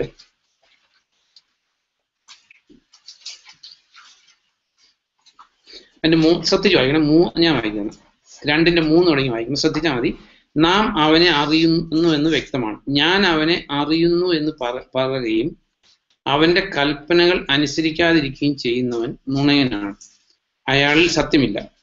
അവന്റെ വചനം ആര് പാലിക്കുന്നുവോ അയാളിൽ ദൈവസ്നേഹം സത്യമായും പരിപൂർണമാക്കപ്പെടുന്നു. ഇതുവഴി നാം അവനിൽ വിശ്വസിക്കുന്നു എന്ന് നമുക്ക് ഉറപ്പിക്കാം. അപ്പൊ ഏതുവഴി നമുക്ക് ഉറപ്പിക്കാൻ പറ്റുന്നത്? The obedience to the word എഴുതിയേക്കുന്ന, ഞാൻ അവനെ അറിയുന്നു എന്ന് പറയുകയും അവന്റെ കൽപ്പനകൾ അനുസരിക്കാതിരിക്കുകയും ചെയ്യുന്നവൻ നുണയനാണ്, അയാളിൽ സത്യമില്ല. അവന്റെ വചനം ആര് പാലിക്കുന്നുവോ അയാളിൽ ദൈവസ്നേഹം സത്യമായും പരിപൂർണമാക്കപ്പെടുന്നു. ഇതുവഴി നാം അവനിൽ വിശ്വസിക്കുന്നു എന്ന് നമുക്ക് ഉറപ്പിക്കാം. ഇങ്ങനെ അല്ലാതെ വേറെ ഏതെങ്കിലും രീതിയിൽ നമ്മൾ ഉറപ്പിക്കുന്നുണ്ടെങ്കിൽ നമ്മൾ തെറ്റിപ്പോകും. ഇസ്രായേൽക്കാർ ഉറപ്പിച്ചത് അവർ അത്ഭുതങ്ങളും അടയാളങ്ങളും കണ്ട, അവർ പാറയിൽ നിന്ന് വെള്ളം കിട്ടിയത് കണ്ട, മന്ന ഭക്ഷിക്കുന്ന കണ്ട, അല്ലെ പാമ്പ് കടിച്ചപ്പോൾ അത്ഭുത രോഗശാന്തി കിട്ടിയത് കണ്ട. നോ, ഇവിടെ എഴുതിയതാണ് ഇതുവഴി നമുക്ക് ഉറപ്പിക്കാം. അപ്പൊ നമ്മുടെ ജീവിതത്തിൽ if some known areas of disobedience ഉണ്ടെങ്കിൽ ഒരു കാര്യം ഉറപ്പിച്ചോളുക. എന്താ ഉറപ്പിക്കേണ്ടത്? എന്താ ബുദ്ധി ഉണ്ടെങ്കിൽ ഉറപ്പിക്കേണ്ട കാര്യം എന്താ എഴുതിയിട്ടുണ്ട്. എന്താ പറയുന്നത്? നമുക്കറിയാം ഇന്ന ഈ കാര്യങ്ങളൊക്കെ ഇനി എൻ്റെ ജീവിതത്തിൽ ശരിയാക്കാനുണ്ട്. അതുകൊണ്ടാകാം ദൈവത്തിന്റെ വചനം പറയുന്നത്, എൻ്റെ മനസാക്ഷി തന്നെ കുറ്റപ്പെടുത്തുന്നുണ്ടെങ്കിൽ അതാണല്ലോ ഇനി ശരിയാകാനുണ്ട്, ഇനി ചില കാര്യങ്ങൾ എനിക്ക് ക്രമീകരിക്കാനുണ്ട്, ഇനി ചില കാര്യങ്ങൾ എനിക്ക് ഷോർട്ട് കമ്മിങ് ഉണ്ട്, ഇത് ദൈവത്തിന്റെ ഇഷ്ടപ്രകാരമല്ല ഞാൻ പോകുന്നത്, ഈ കാര്യങ്ങൾ ഇനി കറക്റ്റ് ചെയ്യാനുണ്ട് എന്ന് ബോധ്യം കിട്ടിയിട്ട് കറക്റ്റ് ചെയ്യുന്നില്ല എങ്കിൽ എന്ത് കൺക്ലൂഡ് ചെയ്യണം? എന്തായാലും ഉറക്കെ പറ, ശരി, ക്ലിയർ ആയിട്ട് പറഞ്ഞു. ദൈവസ്നേഹം ഇല്ല എന്ന് പറഞ്ഞാൽ പ്രശ്നം തീരില്ല. അത്രയുള്ള പറയുന്നത് ആലോചിച്ച് നമ്മള് ഇത്തിരിയോടെ മനസ്സിലാകുന്ന ഭാഷയെ പറഞ്ഞാൽ നമ്മൾ രക്ഷിക്കപ്പെട്ടിട്ടില്ല. അതാണ് കറക്റ്റ് പറയുന്നത് നമ്മൾ. കാരണം കോണ്ടംപററി ലാംഗ്വേജിൽ പറയാം, ഇങ്ങനെ തന്നെയല്ലേ എഴുതിയേക്കുന്നത്. അവന്റെ വചനം ആര് പാലിക്കുന്നു അയാൾ ദൈവസ്നേഹം സത്യവും പരിപൂർണമാക്കപ്പെടും. ഇതുവഴി നാം അവനെ സ്നേഹിക്കുന്നു എന്നല്ല കൺക്ലൂഷൻ. ഇതുവഴി നാം അവനിൽ വിശ്വസിക്കുന്നു എന്ന് നമുക്ക് ഉറപ്പിക്കാം. അല്ലാത്ത നമുക്ക് പിശാച് വിശ്വസിക്കുന്നില്ലേ കർത്താവില്?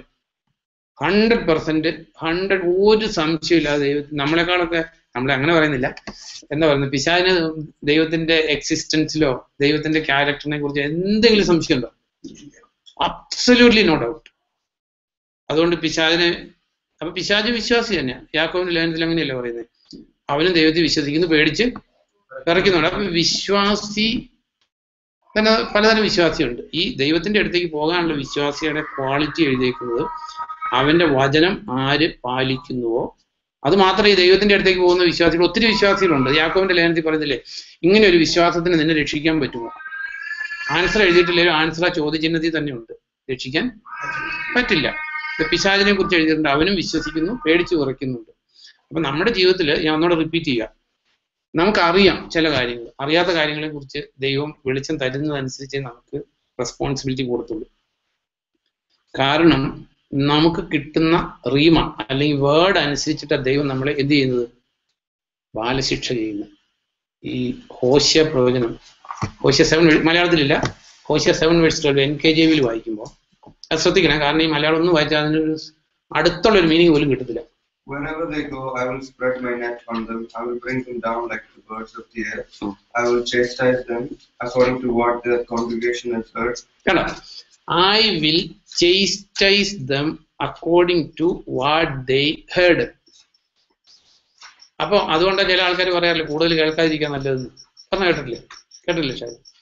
അത് കാരണം മലയാളം വായിച്ചാൽ മീനിങ് കിട്ടത്തില്ല. I will chastise എന്ന് പറഞ്ഞ അർത്ഥം എന്താ? ബാലശിക്ഷ. ചേസ്റ്റൈസ് എന്ന് പറഞ്ഞാൽ ബാലശിക്ഷ, ചേസനിങ് എന്ന് പറഞ്ഞാൽ ബാലശിക്ഷ, കറക്ഷനാണ്. ഐ വിൽ ചേസ്റ്റൈസ് ദം എങ്ങനെയാ? According to what they heard. ഇപ്പൊ നിയമത്തിൽ എഴുതിയേക്കുന്ന കാര്യമല്ലേ, ഒരു കാര്യം ചെയ്തിട്ട് അത് തെറ്റാണെന്ന് അറിയില്ലെങ്കിലും ബോധ്യം വരുമ്പോൾ അത് പാപമായി തീരും. സെയിം വേ അപ്പൊ നമ്മൾ കൂടുതൽ ദൈവത്തിന്റെ വചനം കേൾക്കും തോറും അത് അനുസരിക്കാൻ വില്ലിങ് അല്ലെങ്കിൽ അനുഗ്രഹമാണോ അനുഗ്രഹക്കേടാണോ? പ്രശ്നമാണ്. അനുഗ്രഹക്കേടെന്ന് പറയാൻ പറ്റത്തില്ല. കാരണം കർത്താവ് ബാലശിക്ഷ ചെയ്യുന്നത് അനുഗ്രഹത്തിന് വേണ്ടിയിട്ടല്ലേ, അല്ലേ? അത് നമ്മളെ നശിപ്പിക്കാനാണ് കർത്താവ് ബാലശിക്ഷ തരുന്നത്. കർത്താവിന്റെ സ്നേഹത്തിന്റെ ഏറ്റവും വലിയ എക്സ്പ്രഷനാണ് കർത്താവ് പറയുന്നു, മക്കളെങ്കിൽ ബാലശിക്ഷ കിട്ടും. ബാലശിക്ഷ കിട്ടുന്നില്ലെങ്കിൽ നമ്മൾ ജാരസന്തതികളാണ്. പക്ഷെ ഈ ഏത് എക്സ്റ്റെന്റിലാണ് ബാലശിക്ഷ വരുന്നത്? അല്ല റെസിപ്പി വായിച്ചത് ഈ ഹോശിയ 7:12 അത് NKJV വായിക്കാം. NKJV മാത്രമേ വേർഡുള്ളൂ, അതുകൊണ്ട് ഞാൻ പറയുന്നത്. മലയാളം വായിച്ചാൽ മീനിങ് കിട്ടത്തില്ല. അതിൽ പറഞ്ഞേക്കുന്നത് I will chastise them according to what they heard. അപ്പൊ കൂടുതൽ ദൈവവചനം കേൾക്കാനുള്ള അവസരം കിട്ടുന്നതനുസരിച്ച് കൂടുതൽ റെസ്പോൺസിബിലിറ്റി ഉണ്ട്. കർത്താവ് നേരത്തെ പറഞ്ഞിട്ടുണ്ട്, കൂടുതൽ കിട്ടിയവനിൽ നിന്ന് കൂടുതൽ ചോദിക്കും. അപ്പൊ ശരി, നമ്മളൊരു ദൈവവചനം ഇല്ല, ദൈവവചന സ്റ്റഡീസ് ഒന്നുമില്ല, ജസ്റ്റ് ഞായറാഴ്ച പാട്ട് പാടി ആരാധന കഴിഞ്ഞ് പോകുന്നുള്ളൂ, അങ്ങനെയുള്ള ചർച്ചയിൽ പോവുകയാണെങ്കിൽ അപ്പൊ റെസ്പോൺസിബിലിറ്റി കുറവായിരിക്കും. അതുകൊണ്ട് നമുക്ക് വചനം കേട്ട് വളരണ്ടെന്നല്ല. അപ്പൊ അവിടെ പ്രത്യേകം പറഞ്ഞിരിക്കുന്ന ഒരു കാര്യമാണ് I will chastise according to what they heard. അപ്പൊ നമ്മൾ കൂടുതൽ കാര്യങ്ങൾ കേൾക്കുമ്പോൾ, ഇപ്പൊ തന്നെ ഇവിടെ നമ്മൾ കണ്ടു, നമ്മൾ വിശ്വാസത്തിലാണോ എന്ന് നമ്മളെ തന്നെ ടെസ്റ്റ് ചെയ്യാനുള്ള ഏക ടെസ്റ്റ് എന്ന് പറയുന്നത് നമ്മൾ മനസ്സിലാക്കിയിരിക്കുന്ന ദൈവവചനത്തിൽ ഇനി എന്തെങ്കിലും കറക്ഷൻ കിടക്കുന്നുണ്ടെങ്കിൽ according to the scripture you are not a born again, അല്ലെ രക്ഷിക്കപ്പെട്ട ഒരാളല്ല. കാരണം രക്ഷിക്കപ്പെട്ട ഒരാൾക്ക് ദൈവം എന്നിൽ നിന്ന് ഈ കറക്ഷൻ ആവശ്യപ്പെടുന്നുണ്ട് എന്ന് മനസ്സിലായിട്ട് അത് ശരിയാകാതെ കിടന്നുറങ്ങാൻ പറ്റത്തില്ല. നോ. കാരണം ദേ ആർ സ്പിരിച്വലി സെൻസിറ്റീവ്. ഈ കൊറിന്ത്യൻ ലേഖനത്തിൽ നമ്മൾ വായിക്കുന്നത് they cannot understand it because these words are spiritually sensitive ആണ്. സ്പിരിച്വലി സെൻസിറ്റീവ് ആയിട്ടുള്ള കാര്യങ്ങൾ അത് നമുക്ക് കറക്റ്റ് ചെയ്യാതെ പിന്നെ ജീവിക്കാൻ പറ്റത്തില്ല. അല്ലെങ്കിൽ പിന്നെ അത് കർത്താവിനോടുള്ള എന്താ പറയുന്നത്, കർത്താവിനോടുള്ള സ്നേഹം എന്നും പറയാൻ പറ്റത്തില്ല. അപ്പൊ നമ്മുടെ ജീവിതത്തിൽ നമ്മൾ ചിന്തിച്ചു വന്നത് അപ്പൊ നമ്മളെ തന്നെ നമ്മൾ ശോധന ചെയ്യുമ്പോൾ നമ്മൾ വിശ്വാസത്തിലാണെന്ന് നമ്മൾ ചുമ്മാ സാക്ഷ്യം പറഞ്ഞിട്ടൊന്നും കാര്യമില്ല. ദി ഒൺലി ടെസ്റ്റ് ഈസ് നമുക്ക് കിട്ടിയിരിക്കുന്ന വചനം, നമ്മൾ മനസ്സിലാക്കിയിരിക്കുന്ന സ്ക്രിപ്ചറൽ ട്രൂത്ത്, കർത്താവ് മനസ്സിലാക്കി തന്നിട്ടുള്ള കാര്യങ്ങളുടെ കാര്യത്തിൽ നമ്മൾ 100% ആണ്. 99% ദൈവം റിജക്ട് ചെയ്യുന്ന കൂട്ടില്ല. കാരണം ഇത് സിമ്പിൾ ആയിട്ടുള്ള ഒരു മാർഗ്ഗം. കർത്താവ് പറഞ്ഞു ഇത് വഹിക്കാൻ വളരെ എളുപ്പമാണ്, ബുദ്ധിമുട്ടുള്ള ഒരു കാര്യമില്ല. അപ്പൊ ഈ വിധക്കാരന്റെ ഉപമയിൽ നമ്മൾ ഈ റീമയാണ് ചിന്തിച്ചത്. അപ്പൊ ഈ വിധക്കാരന്റെ ഉപമയിലേക്ക് മടങ്ങി വരുമ്പോൾ മാർക്ക് ചാപ്റ്റർ 4 വരുമ്പോൾ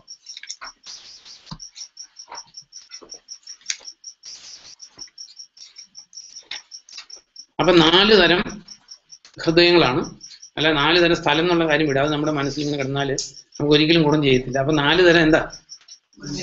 മനുഷ്യ ഹൃദയങ്ങൾ, അല്ലെ 4 ഡിഫറെന്റ് ടൈപ്സ് ഓഫ് പേഴ്സണാലിറ്റീസ്. ദൈവവചനം വിതയ്ക്കുന്നത് അന്ന് കർത്താവ് വിതച്ചു, ഇന്നത് we are all asked to sow it. നമ്മളെല്ലാം അത് വിതയ്ക്കാൻ ബാധ്യസ്ഥരാണ്. ഇത് വീഴുന്ന ഒന്നാമത്തെ ഹൃദയം എന്ന് പറഞ്ഞിരിക്കുന്നത് വഴിയരികിൽ വീഴുക. വഴിയരികിൽ വീണത് 4:13 തുടങ്ങി വായിക്കുമ്പോൾ അവൻ അവരോട് ചോദിച്ചു, ഈ ഉപമ നിങ്ങൾ മനസ്സിലാക്കുന്നില്ലേ? അങ്ങനെയെങ്കിൽ ഉപമകളെല്ലാം നിങ്ങൾ എങ്ങനെ മനസ്സിലാക്കും? വിതക്കാരൻ വിതയ്ക്കുന്നത് വചനമാണ്. ചിലർ വചനം കേൾക്കുന്നു, പെട്ടെന്ന് സാത്താൻ വന്ന് അവർ വിതയ്ക്കപ്പെട്ട വചനം എടുത്തുകൊണ്ട് പോകുന്നു. ഇവരെ കുറിച്ചാണ് വചനം വഴിയരികിൽ വിതയ്ക്കപ്പെട്ടു എന്ന് പറഞ്ഞത്. മതി. അപ്പൊ ഇവിടെ പറഞ്ഞേക്കുന്നത് വിതക്കാരൻ വിതയ്ക്കുന്നത് വചനമാണ്. ചിലർ വചനം കേൾക്കുന്നു, പെട്ടെന്ന് സാത്താൻ വന്ന് അവരിൽ നിന്ന് വിതയ്ക്കപ്പെട്ട വചനം എടുത്തുകൊണ്ട് പോകുന്നു. ഈ സാത്താനെ മത്തായി ഇത് എഴുതിയപ്പോ ഏതിനോടാ ഉപമിച്ചേക്കുന്നതെന്ന് പറയുന്നത്? പക്ഷികളോടാണ്. എടുക്കണ്ടല്ലോ, എടുത്ത് മാത്യു 13. കാരണം ഇത് നമ്മൾ ഈ ഉപമ നല്ലപോലെ മനസ്സിലാക്കിയാല് ബാക്കിയുള്ള ഉപമകളെല്ലാം നമുക്ക് സിമ്പിളാവും. അതുകൊണ്ട് ഇത് ബേസിക് ആയിട്ട് ഒരു ബേസിക് ഉപമ, ഇത് simple and basic. Mathew chapter 13 ഇത് നമ്മൾ ശരിക്കും പഠിച്ചേ പറ്റൂ. അപ്പൊ ബാക്കിയുള്ള ഉപമകളും എല്ലാ സ്പിരിച്വാലിറ്റിയും എല്ലാ ക്രിസ്ത്യൻ സിറ്റുവേഷൻസും നമുക്ക് ഇതിന്റെ ബേസിൽ മനസ്സിലാവും. 13 കിടന്നു അല്ല, അത് അതിന്റെ അല്ലല്ല, വഴിയിൽ 4-ാം സെന്റൻസ് 13:4 ഒരു വിതക്കാരൻ വിതയ്ക്കാൻ പുറപ്പെട്ടു. വിതയ്ക്കുമ്പോൾ ചില വിത്തുകൾ വഴിയരികിൽ വീണു, പക്ഷികൾ വന്ന് അവ കൊത്തി തിന്നു. മതി. അപ്പൊ ഇവിടെ ഈ പക്ഷിയെ മാർക്ക് ചാപ്റ്റർ 4 പക്ഷി കൊത്തി തിന്ന് പറഞ്ഞേക്കുന്നത് ഇവിടെ എഴുതിയേക്കുന്നത് എന്താ? സാത്താൻ വചനം കേൾക്കുന്നു, പെട്ടെന്ന് സാത്താൻ വന്ന് അവരിൽ വിതയ്ക്കപ്പെട്ട വചനം എടുത്തുകൊണ്ട് പോകുന്നു. അപ്പൊ നമ്മള് ഇതിൽ അറിയേണ്ട ഒരു കാര്യം, ഈ ഉപമകൾ പഠിക്കുമ്പോൾ ഇതിനകത്ത് പക്ഷിന്ന് എപ്പോഴും ഉപമിച്ചേക്കുന്നത് പിശാചിനെയാണ്. ഈ ഉപമയോട് റിലേറ്റഡ് ഇനി അത് റിപ്പീറ്റേഷൻ വരുന്നുണ്ട്. അപ്പൊ നമ്മൾ അതില് പക്ഷിന്ന് എഴുതിയേക്കുന്ന ആരെയാ? സാത്താനെയാണ്. കാരണം പക്ഷി കൊത്തിത്തെന്ന് പറഞ്ഞേക്കുന്നത് ഇവിടെ. അപ്പൊ നമ്മുടെ ജീവിതത്തില് ഇതില് നമുക്കെല്ലാം പറ്റിയേക്കുന്ന എല്ലാവർക്കും പറ്റിയിട്ടുണ്ടോന്ന് അറിയില്ല, എനിക്ക് പറ്റിയിട്ടുള്ള ഒരു മേജർ മിസ്റ്റേക്ക് പറയാം. ഒരുപക്ഷെ നമ്മൾ പലർക്കും അങ്ങനെ പറ്റിയിട്ടുണ്ടോ. ഇതിലൊന്ന് വഴിയരികിൽ വീണ വിത്ത്, 2 പാറപ്പുറത്ത്, 3 മുള്ളിനിടയിൽ, 4 നല്ല സ്ഥലത്ത്. ഇതിലേതൊക്കെ രക്ഷിക്കപ്പെട്ട വിത്തുകൾ എന്ന് പറയാം? അതാണ് നമുക്ക് മേജർ മിസ്റ്റേക്ക്, എനിക്ക് പറ്റിയിട്ടുള്ള മിസ്റ്റേക്കാണ്. ഇതിനകത്ത് 4 ഇല്ല. ഈ ആദ്യത്തെ ഒഴികെയുള്ള 3 രക്ഷിക്കപ്പെട്ടവരാ. ആദ്യത്തെ കേട്ടോ ഒരു ഇഫക്റ്റും ഉണ്ടായില്ല, പക്ഷി അപ്പൊ തന്നെ കൊണ്ടുപോയി. പാറപ്പുറത്ത് വീണ വിത്ത് പാറപ്പുറത്ത് കിടന്നാണ് എഴുതിയിരിക്കുന്നത്. മുളച്ചു, അത് മുളച്ചെന്ന് പറഞ്ഞ് രക്ഷിക്കപ്പെട്ടു. ഈ മുള്ളിനിടയിൽ നിന്നെന്ന് പറഞ്ഞേക്കുന്നത് മുള്ളിനിടയിൽ കിടക്കുന്ന വിത്തല്ല, വിത്ത് മുളച്ചു, അതിനിടയിൽ നിൽക്കുക. അപ്പൊ നമ്മൾ അറിയേണ്ട ഒരു കാര്യം, എനിക്ക് പറ്റിയിട്ടുള്ള മിസ്റ്റേക്ക് ആയതുകൊണ്ട് ഞാൻ പറഞ്ഞു, എല്ലാവർക്കും പറ്റിയിട്ടുണ്ടോ എന്ന് അറിയില്ല. ഇതിനകത്ത് ഈ ആദ്യത്തെ വഴിയരികിൽ വീണു എന്നുള്ളത് ഒഴികെയുള്ള ഈ 3 എണ്ണവും രക്ഷിക്കപ്പെട്ട ആൾക്കാരെ കുറിച്ച് എഴുതിയേക്കുന്നു. അത് നമുക്ക് ബേസിക് ആയിട്ട് മനസ്സിലാക്കിയില്ലെങ്കിൽ ഈ ഉപമ കൊണ്ട് നമുക്ക് ആർക്കും ഒരു ഗുണവും കിട്ടാൻ പോകുന്നില്ല. കാരണം ഈ ഉപമ പഠിച്ചാലേ ഈ ഉപമ മനസ്സിലാക്കി ബാക്കിയെല്ലാം മനസ്സിലാവും. ഈ ഉപമ മനസ്സിലാക്കിയില്ലെങ്കിൽ നമുക്ക് ബാക്കിയുള്ള ഉപമകളുടെ ഒന്നും ആത്മീയ അർത്ഥത്തോട്ട് മനസ്സിലാവുകയില്ല. അപ്പൊ ഇതില് ഈ ആദ്യത്തെ കൂട്ടിൽ നമ്മുടെ കൂടെ ആരുമില്ല. അപ്പൊ ഇനിയുള്ള ഈ 3 എണ്ണം പഠിക്കുമ്പോൾ ഇതിനകത്ത് ഏതിലാണ് നമ്മൾ എന്ന് ശോധന ചെയ്തിട്ട് ഇതിൽ 2ാമത്തെയോ 3ാമത്തെയോ കാറ്റഗറിയിലാണെങ്കിൽ മാനസാന്തരപ്പെട്ട് ഈ 4th കാറ്റഗറിയിലേക്ക് നമ്മളെ തന്നെ വേറെ ആരും കൊണ്ടുവരത്തില്ല. You are to take decision. ആരും ഇതിനകത്ത് പുറയുന്ന ഒരു പുഷും കിട്ടി രക്ഷപ്പെടാന്ന് വിചാരിക്കരുത്. പുഷൊക്കെ കിട്ടിയാലും ഒന്നും ഒരു ഇഫക്റ്റും കൊണ്ടുവരത്തില്ല. പുഷ് ചെയ്യാന്നുള്ളതേ ഉള്ളൂ. But it is a decision of the will, ഏതിനകത്ത് ജീവിക്കണമെന്നുള്ളത്. അപ്പൊ ഇതിനകത്ത് ഒരിക്കലും വിചാരിക്കരുത് നമ്മൾ വാർപ്പുറത്ത് വീണതല്ല, നമ്മൾ മുള്ളിനിടയിലല്ല, നമ്മൾ നല്ല നിലത്താണെന്ന് വിചാരിക്കരുത്. ബട്ട് ഇതിനകത്ത് ഈ നല്ല നിലത്തുള്ളത് മാത്രമേ എന്ത് ചെയ്തുള്ളൂ, ഫലം പുറപ്പെടുവിച്ചുള്ളൂ. ബാക്കിയുള്ളതെല്ലാം ഇപ്പൊ മുള്ളിനിടയിൽ, ഈ പാറപ്പുറത്ത് വീണത് ഒരുപക്ഷെ രക്ഷിക്കപ്പെട്ട് കഴിഞ്ഞ് ഈ ഫീൽഡിൽ നിന്ന് പെട്ടെന്ന് പോയ ആൾക്കാരായിരിക്കും. പക്ഷെ ഈ പെട്ടെന്ന് പോകുമ്പോഴും ഈ സ്പിരിച്വാലിറ്റിയിൽ ഏറ്റവും വലിയ ഡേഞ്ചർ എന്താണെന്നറിയോ? ഈ പാറപ്പുറത്ത് വീണത് കരിഞ്ഞു പോയി, പക്ഷെ ഈ പാറപ്പുറത്ത് ഇത് ഒരു നാൾ മുളച്ചു പൊങ്ങിയതുകൊണ്ട് ഈ കരിഞ്ഞു പോയ ആളുടെ ഹൃദയാവസ്ഥ എപ്പോഴും എന്തായിരിക്കും? അങ്ങനെ തന്നെയായിരിക്കും.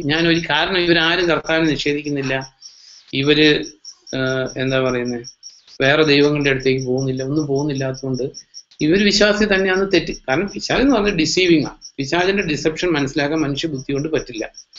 നോക്ക്, പിശാച് ആദ്യം ഡിസീവ് ചെയ്ത ആരെയാ? അത് ശരിക്കും ചിന്തിക്കേണ്ട കാര്യമാണ്. ആരെയാ ഡിസീവ് ചെയ്ത്? കർത്താവിനെയാണ് ആദ്യം ഡിസീവ് ചെയ്തത്. ഹവ്വായാണ്. അറിയിച്ച പ്രത്യേകം ശ്രദ്ധിക്കണം. കാരണം ഹവ്വ was living and working with God every day. ആ ഹവ്വയെ ഡിസീവ് ചെയ്തെങ്കിൽ you just think how strong his deception is. അതായത് ദൈവത്തോടൊപ്പം ദൈവത്തിന്റെ മാധുര്യം അനുഭവിച്ച് ദൈവത്തോടു കൂടെ ഡെയിലി കൈപിടിച്ച് നടക്കുന്ന ആദവും ഹവ്വയെയും ഡിസീവ് ചെയ്യണമെങ്കിൽ how powerful his deceiving power എന്നുള്ളത് നമ്മളൊന്ന് ചിന്തിക്കേണ്ട കാര്യമല്ല. നമ്മളൊന്നും ഈ അവരുടെ സ്റ്റേറ്റിൽ, സ്പിരിച്വൽ സ്റ്റേറ്റിൽ നമ്മൾ ജീവിച്ചിട്ടില്ല. ലോകത്തിൽ ആരും ജീവിച്ചിട്ടില്ല. ആദവും ഹവ്വയും മാത്രമേ ജീവിച്ചിട്ടുള്ളൂ. ലോകത്തിൽ വേറെ ആരും എന്താ പറയുന്നത് വീഴാത്ത സ്റ്റേറ്റിൽ ജീവിച്ചിട്ടില്ല. അങ്ങനെ ദൈവത്തിന്റെ മാധുര്യം അനുഭവിച്ചിട്ടുള്ള അവരെ ഒരു നുണ പറഞ്ഞ് വഞ്ചിച്ചുവെങ്കിൽ നമ്മളെയൊക്കെ വഞ്ചിക്കുക എന്ന് പറയുന്നത് വളരെ ഈസിയാണ്. If you are not prepared to എന്താ പറയുക, എല്ലാ ആയുധവർഗ്ഗങ്ങളും നമ്മൾ ധരിക്കുന്നില്ലെങ്കിൽ പിശാച് നമ്മളെ ഡിസീവ് ചെയ്യുക എന്ന് പറയുന്നത് വെരി ഈസി, വെരി ഈസി. അപ്പൊ ഇതില് ഈ വചനം എടുത്തോണ്ട് പോയി, വചനം കൊത്തിക്കൊണ്ട് പോയത് ആരാ? സാത്താൻ കൊണ്ടുപോയി. ഇതിന്റെ കൂടെ തന്നെ ഒരു കാര്യം കൂടെ ഒന്നിച്ച് നമുക്ക് വായിച്ചാൽ, ഈ സെക്കൻഡ് ഇതിലേക്ക് വരുന്നതിന് മുമ്പ് അതിന് 30 തുടങ്ങി വായിക്കുമ്പോൾ മർക്കോസ് തന്നെ 4:30 തുടർന്ന് അവൻ പറഞ്ഞു, ദൈവരാജ്യത്തെ എന്തിനോടാണ് നാം ചെലവ് ചെയ്യുക, അല്ലെങ്കിൽ അതിന് ഏത് ഉപമയാണ് നാം ഉപയോഗിക്കുക? അപ്പൊ കർത്താവ് പറയും, ഈ ദൈവരാജ്യത്തെ ഏതിനോട് നമുക്ക് ഉപമിക്കുന്നത്, ഏത് ഉപമയാണ് അതിനു വേണ്ടി പറ്റിയതെന്ന് കർത്താവ് ഇങ്ങനെ ചോദിച്ചതിനെ ഇട്ടിട്ട് പറയാ. അത് കടുകമണിക്ക് സദൃശ്യമാണ്. നിലത്ത് വിതയ്ക്കുമ്പോൾ ഭൂമിയിലെ വിത്തുകളിൽ ഏറ്റവും ചെറുത്, എങ്കിലും വിതച്ചു കഴിഞ്ഞാൽ അത് വളർന്ന ചെടികളിൽ ഏറ്റവും വലുതായിത്തീരുന്നു. അതിന് വലിയ ശാഖകൾ ഉണ്ടാകുന്നു. ആകാശത്തിലെ പറവകൾക്ക് അത് തണൽ കൂടുവയ്ക്കാം. അപ്പോ ഇവിടെ ഈ ദൈവരാജ്യം എന്ന് പറഞ്ഞു നമ്മൾ ചിന്തിച്ചിട്ടുണ്ട്. ഈ ദൈവരാജ്യം എന്ന് മർക്കോസും ലൂക്കോസും എഴുതിയേക്കുന്നതിന് മത്തായി എന്തെന്ന് എഴുതിയേക്കുന്നത്? സ്വർഗരാജ്യം എന്നാ.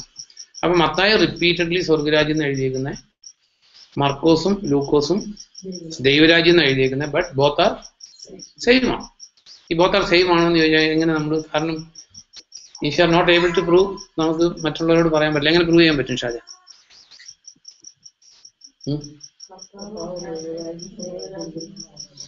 കർത്താവ് ദൈവരാജ്യം എന്ന് പറഞ്ഞിട്ടുണ്ടോ? അല്ല, കാരണം ഇപ്പൊ ഞാൻ പറഞ്ഞില്ലേ, ഇപ്പൊ ഞാൻ പറഞ്ഞത് അക്സെപ്റ്റ് ചെയ്തു, അല്ലെ നമ്മൾ അങ്ങോട്ടും ഇങ്ങോട്ടും അക്സെപ്റ്റ് ചെയ്തു. But if somebody is telling that ഇത് രണ്ടും രണ്ടാന്ന് പറഞ്ഞാൽ how can we prove Shaja? അങ്ങനെയല്ല. നമുക്കതിനൊരു എന്താ പറയുക, ഒരു ഇൻട്രോവർട്ടീവ് എന്നോ അല്ലെങ്കിൽ അങ്ങനെ ഒരു വേർഡ് പറയില്ലേ, അതായത് എതിർക്കാൻ പറ്റാത്തൊരു പ്രൂഫാണ്. ഈ മാത്യു ചാപ്റ്റർ 19 എടുത്ത് നോക്കി. കാരണം അത് ഒന്ന് ശരിക്കും മനസ്സിലാക്കാൻ വേണ്ടിയിട്ടാട്ടോ, അല്ല ഓടി പോകാതിരിക്കാനാണ്. ഷാജ എന്ന് വായിക്കാം. 19:23 തുടങ്ങിയുള്ള സ്ഥലം. തുടർന്ന് യേശു ശിഷ്യന്മാരോട് പറഞ്ഞു, സത്യമായി ഞാൻ നിങ്ങളോട് പറയുന്നു, സ്വർഗരാജ്യത്തിൽ പ്രവേശിക്കുക ധനികന് ദുഷ്കരമാണ്. ഞാൻ വീണ്ടും നിങ്ങളോട് പറയുന്നു, ഒട്ടകം സൂചിക്കുഴിയിലൂടെ കടന്നു പോകുന്നതാണ് ധനികൻ ദൈവരാജ്യത്തിൽ പ്രവേശിക്കുന്നതിനേക്കാൾ എളുപ്പം. ഓക്കെ, അപ്പൊ കർത്താവ് എന്താ പറഞ്ഞു? അതല്ല, അങ്ങനെയല്ല, അവിടെ നിന്ന് വായിച്ചു. സ്വർഗരാജ്യത്തിൽ പ്രവേശിക്കുക ധനികന് ദുഷ്കരമാണ്. ഞാൻ വീണ്ടും നിങ്ങളോട് പറയുന്നു, ഒട്ടകം സൂചിക്കുഴിയിലൂടെ കടന്നു പോകുന്നതാണ് ധനികൻ ദൈവരാജ്യത്തിൽ പ്രവേശിക്കുന്നതിനേക്കാൾ എളുപ്പം. അവിടെ മാറ്റി പറഞ്ഞു. രണ്ടും ഉപയോഗിച്ചിട്ടുണ്ട് ഇന്റർമീഡിയറ്റ്ലി. പിന്നെ അത് ലൂക്ക് 18 എടുത്തു നോക്കി. ലൂക്ക് 18:24 തുടങ്ങി വായിക്കുമ്പോ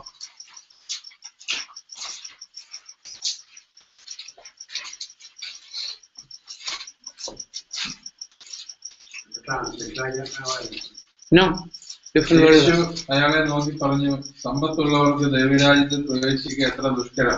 അതെ, അവിടെ ആ സെയിം വേർഡ് സമ്പത്തുള്ളവർക്ക് ദൈവരാജ്യത്തിൽ പ്രവേശിക്കുക എത്ര ദുഷ്കരം എന്ന് ലൂക്കോസ് എഴുതിയത്, മത്തായി സമ്പത്തുള്ളവർക്ക് സ്വർഗരാജ്യത്തിൽ പ്രവേശിക്കുക എത്ര ദുഷ്കരം എന്ന് എഴുതിയത്. കണ്ടില്ല? സംശയം വരരുത്. അതുകൊണ്ടാണ് സെയിം സംഭവം, സെയിം ഇൻസിഡന്റ് ലൂക്കോസ് എഴുതിയെടുത്ത്. അതായത് ഇതിന്റെ കൺക്ലൂഷൻ എന്താണെന്ന് ചോദിച്ചാൽ, അവർ ഇന്റർമിറ്റന്റ്ലി അല്ലെങ്കിൽ സെയിം മീനിങ്ങിൽ ഉപയോഗിച്ച രണ്ട് വേർഡുകൾ, അല്ല രണ്ട് വേർഡുകളാണ്, മീനിങ് സെയിം ആണ്. അപ്പൊ സ്വർഗരാജ്യം എന്ന് ഈ മാർക്കോസും ലൂക്കോസും എഴുതിയേക്കുന്ന ആ സെയിം തന്നെയാണ് മത്തായി സ്വർഗരാജ്യം എന്ന് എഴുതി, അവർ ദൈവരാജ്യം എന്ന് എഴുതിയത്. അപ്പൊ ഇതിനകത്ത് ഒരു കാര്യം കൂടി ചിന്തിച്ചാലേ നമുക്ക് ഇതിന്റെ കൺക്ലൂഷനിൽ എത്തുള്ളൂ. അതായത് മത്തായിയുടെ സുവിശേഷത്തിൽ മാത്രം എഴുതിയേക്കുന്ന ഒരു വേർഡ് പറയാം, മീൻസ് പ്രധാനപ്പെട്ട ഒരു കാര്യം. ഇത്രയൊക്കെ പറയുമ്പോൾ അറിയേണ്ടതാണ്. എന്താ ബിജൻ പറയാം? മത്തായിയുടെ സുവിശേഷത്തിൽ മാത്രമേ ഉള്ളൂ, വേറെ ഒരു സുവിശേഷത്തിലില്ല. മാർക്കോസിലില്ല. സഭ, ചർച്ച് എന്നുള്ള വേർഡ് മത്തായി മാത്രം എഴുതിയിട്ടുണ്ട്, വേറെ ആരും എഴുതിയിട്ടില്ല. അപ്പോ ഈ മത്തായി സ്വർഗരാജ്യം എന്ന് ഉദ്ദേശിച്ചേക്കുന്നത് സഭയെ കുറിച്ചാണ്. അതായത് അപ്പൊ എന്നിട്ടാണ് നമ്മൾ ഈ കാര്യം പഠിക്കേണ്ടത്. മാർക്കോസിന്റെ സുവിശേഷത്തിൽ പറഞ്ഞു സ്വർഗരാജ്യം. അപ്പൊ സ്വർഗരാജ്യം എന്ന് പറഞ്ഞാൽ എന്താ? ഈ ഭൂമിയിലെ കർത്താവ് ഞാൻ എൻ്റെ സഭയെ സ്ഥാപിക്കുന്നു, പാതാള ഗോപുരങ്ങൾ അതിനെതിരെ ബലപ്പെടുകയില്ല എന്ന് പറഞ്ഞ, അല്ലെങ്കിൽ കർത്താവിന്റെ സ്വർഗരാജ്യത്തിന്റെ, ദൈവരാജ്യത്തിന്റെ ഒരു പ്രോട്ടോടൈപ്പ് അല്ലെങ്കിൽ ഒരു എക്സ്റ്റൻഷൻ, അതിന്റെ ഒരു എന്താ പറയുന്നത്, ഒരു മിനിയേച്ചറാണ് ചർച്ച് എന്ന് പറയുന്നത്. അപ്പൊ ഇവിടെ മാർക്കോസ് പറഞ്ഞു സ്വർഗരാജ്യത്തെ അല്ലെങ്കിൽ ചർച്ചിനെ എന്തിനോട് ഉപമിക്കാം? കടുകുമണിയോട് ഉപമിക്കാം. അത് ഒരു ചെറുതായിരുന്നു, അത് വലുതായപ്പോ, ബ്രാഞ്ച് ഉണ്ടായി വലുതായപ്പോ, പക്ഷി എന്ന് പറഞ്ഞാൽ ആരെ കുറിച്ചാ? യേശുവായിട്ട്. അപ്പൊ നമ്മൾ അറിയേണ്ട ഒരു കാര്യം അതാണ്. വലിയൊരു സ്പിരിച്വൽ പ്രിൻസിപ്പിൾ. നമുക്ക് സുവിശേഷം എടുത്താൽ, അപ്പസ്തോല പ്രവൃത്തി തുടങ്ങി വെളിപാട് വരെ എടുത്താൽ ഒരു മെഗാ ചർച്ചും ഇല്ല. നമ്മൾ കാണുന്ന എല്ലാം കുഞ്ഞി സഭകളാണ്. അക്വിലാസും പ്രിസ്കില്ലായും അവരുടെ വീട്ടിലെ സഭ, ആസിയായിലെ സഭകള്, റോമൻ 16 3-4 ഹൗസ് ചർച്ചസിനെ കുറിച്ച് എഴുതിയിട്ടുണ്ട്. എല്ലാം കൊച്ചു സഭകൾ. സഭ വലുതാകുമ്പോ ആർക്ക് ഫ്രീ ആക്സസ് ആവും? We are seeing. നമ്മൾ നോക്കാം, അങ്ങനെ സഭകളെ കുറിച്ച് കർത്താവ് പറഞ്ഞ പ്രമാണങ്ങളെല്ലാം ലംഘിച്ച് ഇന്നത്തെ സമുദായ സഭകളിൽ ആരാ കൂടുകൂട്ടിയിരിക്കുന്ന മുഴുവൻ? അവസാനം പക്ഷികളേ ഉള്ളൂ. അതിനകത്ത് വേറെ ആരും ഇല്ലാതായി, പക്ഷികളുടെ താവളമായിട്ട് മാറി. അങ്ങനെയല്ല നമ്മൾ കാണുന്നത്, സകല പക്ഷികളുടെയും താവളമായി തീർന്നു. ബാബിലോൺ റെവലേഷനിൽ വായിക്കുന്നില്ല, സകല പക്ഷികളുടെയും താവളമായി തീർന്നു സഭകൾ. അതിന്റെ റീസൺ മനുഷ്യൻ തന്നെയാണ്. റീസൺ മനുഷ്യൻ. സഭ വലുതായെന്ന് നമുക്ക് ഇന്നും അങ്ങനെ തന്നെയാണ്. ഒരു സഭയായിട്ട് കൂടി വരുന്നുണ്ടെന്ന് ചോദിച്ചാൽ ആദ്യം ചോദിക്കുന്നത് എന്താ പറയുക ചോദിക്കുന്നത്? എത്ര പേര് കൂടി വരുന്നുണ്ട്? എന്നാൽ ഈ വരുന്നവര് ശിഷ്യന്മാരാണോ എന്ന് ആരും ചോദിക്കത്തില്ല. ഈ വരുന്നവർ മാനസാന്തരപ്പെട്ടവരാണോ എന്ന് ചോദിക്കത്തില്ല. ഈ വരുന്നവരും അവരുടെ ജീവിതത്തിൽ കർത്താവുള്ളവരാണോ എന്ന് ആരും ചോദിക്കില്ല. നിങ്ങൾ കൂടി വരുന്നുണ്ട്. പിന്നെ ഒരു ചോദ്യം കൂടി ചോദിക്കും, ആരാ അവിടുത്തെ പാസ്റ്റർ? അത് ചോദിക്കില്ലേ? സാധാരണ ചോദിക്കുന്നത് ഞാൻ കേട്ടിട്ടുണ്ട്. കർത്താവ് പറഞ്ഞ് നിങ്ങൾക്ക് ഒരു പാസ്റ്റർ ഉള്ളൂ. പക്ഷെ മനുഷ്യർ ചോദിക്കും, ആരാ അവിടുത്തെ പാസ്റ്റർ എന്ന് ചോദിക്കും. പിന്നെ എത്ര പേര് കൂടി വരുന്നുണ്ടെന്ന് ചോദിക്കും. അപ്പൊ എത്ര പേര് കൂടി വരുന്നുണ്ടെന്ന് ചോദിക്കുന്നത് മനുഷ്യന്റെ ഉള്ളിലെ ആ ഇൻട്രിൻസിക് ആയിട്ട് കിടക്കുന്ന ആ ജഡമാണ്. കാരണം കൂടുതൽ ആൾക്കാർ വരുമ്പോൾ എന്തോ മഹത്വമാണെന്ന് വിചാരിച്ചേക്കുന്നു. അങ്ങനെ ആ ജഡത്തിന്റെ അതിനെ പിശാച് ഓപ്പർച്യൂണിറ്റി ആക്കിയിട്ട് അവൻ കയറി കൂടുകൂട്ടുമല്ല ചെയ്ത് ടോട്ടലി ഓക്കുപ്പൈ ചെയ്തു. എന്താ പറയുക, ഗോൾഡൻ ടെമ്പിൾ പണ്ട് അത് സിഖുകാരുടെ ആരാധന കേന്ദ്രമായിരുന്നു. അത് ആ സിഖ് പ്രോബ്ലം ഉണ്ടായ കാലത്ത് ഭിന്ദ്രൻവാലയും ടീമും ടോട്ടലി കയറി അവർ ടോട്ടലി ഓക്കുപ്പൈ ചെയ്തു. പിന്നെ അവരുടെ കൺട്രോളിലായി എന്ന് പറഞ്ഞേക്കുന്ന പോലെ ഈ വലിയ ചർച്ചകളുടെ വലുപ്പം കൂടി നമ്മൾ ഈ വെളിപാടിൽ തന്നെ 7-ാം സഭയില് കർത്താവ് എവിടെയാ? പുറത്താ എന്ന് പറഞ്ഞേക്കുന്ന പക്ഷികളെല്ലാം കൂട്ടിയിട്ട്. അപ്പൊ സഭ വലുതാകുമ്പോൾ, അതുകൊണ്ടാണ് ന്യൂ ടെസ്റ്റ്മെന്റ് പ്രിൻസിപ്പിൾ എന്ന് പറഞ്ഞാൽ സഭ വലുതായാൽ, ഒരു വീട്ടിൽ കൂടുന്നതിനേക്കാൾ കൂടുതൽ വലുപ്പമായാൽ അടുത്തുള്ള ഏറ്റവും വലിയ ഓഡിറ്റോറിയം ഏതാണെന്ന് അന്വേഷിക്കുകയല്ല ചെയ്യേണ്ടത്. പല ഭവനങ്ങളിൽ ചേർന്നാൽ പക്ഷി കയറി കൂടുകൂട്ടാതിരിക്കും. അല്ലെങ്കിൽ നടത്തുന്നവരുടെ ജീവിതത്തിൽ കയറി കൂടുകൂട്ടും, ഭവനങ്ങളിൽ കയറി കൂടുകൂട്ടും, എന്താ പറയുക, ആ സഭയിൽ കയറി കൂടുകൂട്ടും. അത് നമ്മൾ ബേസിക് ആയിട്ട് അറിയേണ്ട ഒരു കാര്യം. ഈ ഉപമയെ പറഞ്ഞേക്കുന്നതാണ്. അവര് ചെറുതാണ്. സ്വർഗരാജ്യം കടുകുമണി പോലെ ചെറുതായിരിക്കേണ്ടതാണ്. അല്ലെങ്കിൽ യഹൂദർക്ക് വലിയ സിനഗോഗുകളും ദേവാലയങ്ങളും ഉണ്ടായിരുന്നു. അത് അറിയില്ലാഞ്ഞിട്ടല്ല. ഈ ഏർലി ചർച്ച് ഒരു സ്ഥലത്ത് പോലും ഒരു ബിൽഡിംഗ് വെച്ച കാര്യമോ ഒരു ദേവാലയം പണിത കാര്യമോ. അതുകൊണ്ട് എൻ്റെ ഒരു ടെസ്റ്റിമണി പറയാതെ എന്താ പറയുന്നത്, ചിലപ്പോൾ യൂസ്ഫുൾ ആയിരിക്കും. അതുകൊണ്ട് ഞാൻ പറയുന്നു, ഞാൻ രക്ഷിക്കപ്പെട്ടതിന് ശേഷം ഒരു രൂപ പോലും സിമെന്റിനും ഇഷ്ടികയ്ക്കും വേണ്ടി ഡൊണേഷൻ കൊടുത്തിട്ടില്ല. ശരി, പലപ്പോഴും ആൾക്കാർ പറയാറുണ്ട് ഞങ്ങളുടെ ഹോളിന്റെ പണി നടക്കും, അതുകൊണ്ട് ഹോളിന്റെ പണി സിമെന്റിനും ഇഷ്ടികയ്ക്കും വേണ്ടിയിട്ടുള്ള പൈസ ദൈവം നമ്മുടെ കയ്യിൽ തന്നിട്ടില്ല. കാരണം അതിനകത്തുള്ള ആരുടെയെങ്കിലും വീട്ടിൽ കൂടാനുള്ള അതിനുള്ള മാനസാന്തരമുള്ള ആൾക്കാർ ആ സഭയിൽ ഇല്ലെങ്കിൽ അവിടെ ഓൾറെഡി പക്ഷി കൂട് കൂട്ടിയേക്കുന്ന സഭയാണ്. അല്ലെങ്കിൽ പിന്നെ പറയുന്ന ഒരു കാര്യമാണ് സിമിത്തേരിക്ക് വേണ്ടിയിട്ട് ഇല്ല, ഞങ്ങളൊരു സിമിത്തേരിക്ക് വേണ്ടി പ്രാർത്ഥിച്ചുകൊണ്ടിരിക്കുക, അതുകൊണ്ട് ദൈവമക്കളും സഭയായിട്ടൊന്ന് സഹായിക്കണമല്ല, സഹായിക്കണം എന്ന് പറയില്ല, എങ്കിൽ നമ്മൾ അന്തസ്സുണ്ടായിരുന്നില്ല. ദൈവമക്കളും സഭയും പ്രാർത്ഥിക്കണം. നമുക്ക് വൺ വേർഡ് ആൻസർ ഉള്ളൂ. കല്യാണം എങ്ങനെ നടത്തിയെന്ന് ന്യൂ ടെസ്റ്റമെന്റിൽ മാതൃകയൊന്നുമില്ല, പക്ഷെ ശവാടകം എങ്ങനെ നടത്തിയെന്ന് മാതൃകയുണ്ട്, ഇല്ലേ? അന്യാസിന്റെ സഭയുടെ എത്ര ശുശ്രൂഷ നടത്തി തോമസ്? വായിച്ചിട്ടില്ലേ? ജസ്റ്റ് ഒന്ന് വായിക്കുന്നതല്ല. അപ്പോൾ ആര് സിമിത്തേരിക്ക് പൈസ ചോദിച്ചാലും ആ സ്ഥലം കാണിച്ചു കൊടുക്കണം. ആക്ട്സ് ചാപ്റ്റർ 5 കാരണം സുവിശേഷീകരണത്തിന് പൈസ കൊടുക്കേണ്ടത് ആവശ്യമാണ്. അത് അനന്യാസ് സഭയുടെ എയർലി ചർച്ചിലെ മെമ്പേഴ്സ് പത്രോസ് അവിടെ ഇരിക്കുന്നുണ്ട്. പത്രോസ് ഇരിക്കുന്ന സഭ രക്ഷിക്കപ്പെടാത്ത സഭയാണ്. അവര് രക്ഷിക്കപ്പെട്ടു പോലും പെട്ടില്ല പോലും. പത്രോസ് അവിടുത്തെ എൽഡർ ആയിട്ടുള്ള ചർച്ച്, അതിനേക്കാൾ മാതൃകയുള്ള ഒരു സഭ നമുക്ക് അല്ലെന്ന് ഇതൊന്നും അല്ല. ആ സഭയിലെ മെമ്പേഴ്സ് ആണ് മരിച്ചു. ഒരു ശവാടക്ക് ആവശ്യം. അത് പെട്ടെന്ന് വായിച്ചു തരുമേ. അതിന്റെ മുഴുവൻ വായിക്കണ്ട, 4 മണിക്ക് വായിച്ചാൽ മതി. അത് വിൽക്കും മുമ്പ് നിന്റേതായിരുന്നില്ലേ? വിറ്റ വിലയും നിന്റെ കൈവശമായിരുന്നില്ലേ? പിന്നെ ഈ പ്രവൃത്തിക്കുള്ള പ്രേരണ എങ്ങനെ നിന്റെ ഹൃദയത്തിലുണ്ടായിരുന്നു? നീ മനുഷ്യരോടല്ല ദൈവത്തോടാണ് കള്ളം പറഞ്ഞിരിക്കുന്നത്. അനന്യാസ് ഈ വചനം കേട്ട മാത്രമേ നിലംപതിച്ചു മരിച്ചു. ഇത് കേട്ടവരെല്ലാം ഭയവിഹ്വലരായി. ചെറുപ്പക്കാർ മുന്നോട്ട് വന്ന് അയാളെ കച്ചയിൽ പൊതിഞ്ഞ് വെളിയിൽ കൊണ്ടുപോയി മറവ് ചെയ്തു. അതെ, 1-ാം ശവാടക്ക് 2-ാം ശവാടക്ക് 10-ാം സെന്റൻസ് തുടങ്ങി. ഉടനടി അവൾ അയാളുടെ പാദത്തിൽ വീണു മരിച്ചു. ചെറുപ്പക്കാർ അകത്ത് കടന്നപ്പോൾ അവൾ മരിച്ചു കിടക്കുന്നത് കണ്ടു. അവർ അവളെ വെളിയിലേക്ക് എടുത്തുകൊണ്ട് പോയി. ഭർത്താവിന്റെ അടുത്ത് തന്നെ അവളെയും മറവ് ചെയ്തു. അവരുടെ അന്ത്യാഭിലാഷം ഭാര്യയും ഭർത്താവും ഒന്നിച്ച് അടുത്തടുത്ത്, ഷാജഹാനും മുന്തസ് മകളുടെയും ശവാടക്ക് നടത്തിയ പോലെ അടുത്തടുത്ത്. അപ്പൊ ഇതിനകത്ത് നോക്ക്, ഈ പത്രോസ് ഒരു ചരമപ്രസംഗം നടത്തിയവിടെ. കാരണം പത്രോസാണല്ലോ സഭയുടെ എൽഡർ, അല്ലേ? കാരണം ഈ സഹോദരനും സഹോദരിയും സഭയ്ക്ക് വേണ്ടി വളരെ ത്യാഗോജലമായിട്ട് പ്രവർത്തിച്ചുകൊണ്ടിരുന്നവരാണ്. ഒരു സ്ഥലം തന്നെ വിറ്റ് അവർ ഡൊണേറ്റ് ചെയ്തു. ഇല്ല, ആ എൽഡർ ഒരു പ്രസംഗിക്കാൻ പോലും, ഇന്നത്തെ ശവാടക്കുകളുമായിട്ടൊന്ന് കമ്പയർ ചെയ്താൽ മതി. ഇന്ന് ഒരു 25 പേര് ശുശ്രൂഷകർ വന്നിട്ടുണ്ട്. 25 പേരും ഒരു അറ്റ്ലീസ്റ്റ് ഒരു എല്ലാവർക്കും അവസരം കൊടുത്തിരിക്കും. അല്ലെങ്കിൽ ഇതിൽ ചിലർക്ക് മുറിവ് വെക്കും. എല്ലാവരെയും ദൈവമക്കളെ ദൈവദാസന്മാരെ മാനിക്കുന്ന സഭകളാണ്. പക്ഷെ ഈ സഭയിൽ ദൈവദാസൻ അവിടെ ഇറങ്ങിപ്പോലും ശവം നോക്കാൻ പോലും പോയില്ല. അതുകൊണ്ട് ഈ സിമിത്തേരിക്ക് പൈസ ചോദിക്കുന്നവർക്ക് കൊടുക്കേണ്ട ആൻസർ ഇതാണ്. അവിടെ മുനിസിപ്പൽ പൊതു ശ്മശാനം ഉണ്ട്, അവിടെ കൊണ്ട് കുഴിച്ചിടുക. അല്ലെങ്കിൽ കത്തിക്കുന്ന ക്രിമിറ്റോറിയം ഉണ്ട്, അവിടെ കൊണ്ട് കത്തിക്കുക. അതിനുവേണ്ടി പൈസ മുടക്കാതെ സുവിശേഷം അറിയാത്ത ആൾക്കാരുടെ അടുത്ത് സുവിശേഷം എത്തിക്കാൻ വേണ്ടി നമ്മുടെ പണം ഇൻവെസ്റ്റ് ചെയ്താൽ കർത്താവ് മടങ്ങി വരുമ്പോൾ നിസ്വാർത്ഥമായിട്ടുള്ള ഇൻവെസ്റ്റ്മെന്റിന് പ്രതിഫലം കിട്ടും. ഹോള് പണിയാനും സിമിത്തേരി, ഇതിനൊക്കെ എക്സെപ്ഷൻസ് ഉണ്ട് കേട്ടോ, നീഡ് ബേസ്ഡ്. പക്ഷേ ജനറലി സ്പീക്കിംഗ് ആവശ്യമില്ലാത്ത കാര്യങ്ങളാണ് ഹോള് പണിയും സിമിത്തേരി വെക്കും. കാരണം അത് ആ സെക്കുലർ കൾച്ചർ അനുസരിച്ച് ചെയ്യേണ്ടതാണ്. അതാണ് ഏറ്റവും മാന്യമായിട്ടുള്ള പരിപാടി, ഏറ്റവും ഡീസൻ്റ് ആയിട്ടുള്ള പരിപാടി. പിന്നെ ഇതൊരു ഇമോഷണലി സെൻസിറ്റീവ് ഇഷ്യൂ ആയതുകൊണ്ട് നമ്മൾ അതിനെക്കുറിച്ച് ആരോടും ഒന്നും പറയാറില്ല. അപ്പൊ ഇവിടെ ആരും മരിച്ചിരിക്കുന്ന ഒരു സ്ഥലത്താണ് നമ്മൾ പറയത്തില്ല, ഇതിപ്പോ ജനറലി പറഞ്ഞെന്നുള്ളൂ.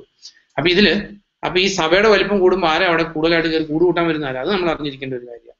അതുകൊണ്ട് വലിയ സഭ കഴിവതും നമ്മളൊരു സ്ഥലത്ത് പോയാൽ, ഒരു പുതിയ സ്ഥലത്ത് പോകുമ്പോൾ, ഒരു ചർച്ച് ചൂസ് ചെയ്യുമ്പോൾ അവിടുത്തെ ഏറ്റവും വലിയ സഭ അന്വേഷിച്ച് പോയാൽ മിക്കവാറും അവിടുത്തെ എന്താ പറയുന്നത് പ്രധാന റോളുകൾ പ്ലേ ചെയ്യുന്നവര് മിക്കവാറും പക്ഷികളായിരിക്കും, അല്ലെ പക്ഷികളാൽ ഇൻസ്പയർഡ് ഉള്ള ആൾക്കാരായിരിക്കും. കാരണം കർത്താവ് പറഞ്ഞു ക്വാളിറ്റി എന്താ പറയുന്നത്, ക്വാണ്ടിറ്റി കൂടുമ്പോൾ നാച്ചുറലി ക്വാളിറ്റി കുറയാനുള്ള ചാൻസ് ഉണ്ട്. അതൊരു ലോകത്തിലൊരു പ്രിൻസിപ്പിൾ ആലോചിച്ചു. ഇപ്പൊ സ്വർണത്തിന് ഭയങ്കര വിലയാണ്, ഇരുമ്പിന് വില കുറവാണ്. അതിന്റെ ബേസിക് റീസൺ എന്താ? അല്ല, ഇരുമ്പ് അവൈലബിൾ ആ ഒത്തിരി. ഈ ഇരുമ്പിന്റെ അതുപോലെ സ്വർണ്ണം അവൈലബിൾ ആയിരുന്നെങ്കിൽ ഇരുമ്പിന്റെ വില സ്വർണത്തിന് കാണുന്നുണ്ടായിരുന്നു തീർച്ചയായിട്ടും. പക്ഷെ ഇത് വളരെ റെയറാണ്. അത് എക്സ്ട്രാക്ട് ചെയ്യണമെങ്കിൽ ഒത്തിരി ബുദ്ധിമുട്ടാണ്. ഇപ്പം രത്നങ്ങൾക്ക് ഭയങ്കര വിലയാണ്. രത്നങ്ങൾ അങ്ങ് ഡീപ്പ് ആഴത്തിലിരിക്കുന്നത്, അത് കുഴിച്ചെടുക്കാൻ. അപ്പൊ ഈ വിലയില്ലാത്ത അല്ലെങ്കിൽ കൂടുതലായിട്ട് കിട്ടുന്ന സാധനങ്ങൾ പലപ്പോഴും വില കുറഞ്ഞ സാധനങ്ങളായിരിക്കും. വില കൂടിയതിനകത്ത് നമ്മൾ വായിക്കുന്നില്ലേ, ഓരോരുത്തരും പണിയുന്ന പണി ശ്രദ്ധിക്കാം. മരം കൊണ്ടും കല്ലുകൊണ്ടും സ്വർണം കൊണ്ടും ഒക്കെ പണിയുന്നു. അപ്പൊ എന്താ പറയുന്ന ഒരു ഓല കൊണ്ടുള്ള ഒരു വീടുണ്ടാക്കാനാണെങ്കിൽ വലിയ വീടുണ്ടാക്കാം, സ്വർണം കൊണ്ട് ഒരു വീടുണ്ടാക്കാൻ ചെറുത് ഉണ്ടാക്കാൻ പറ്റും. അപ്പോൾ ഇത് അപ്പൊ ഇവിടെ നമ്മളിതിൽ ഈ ഉപമയെ പഠിക്കുന്ന ഒരു കാര്യമാണ്, ഇതിന്റെ ബ്രാഞ്ചസും വലുതായി, സംഗതി വലുതായപ്പോൾ പക്ഷികൾക്ക് ഈസി ആയിട്ട് അവിടെ പ്രവേശിച്ച് കൂട് കൂട്ടാൻ പറ്റി.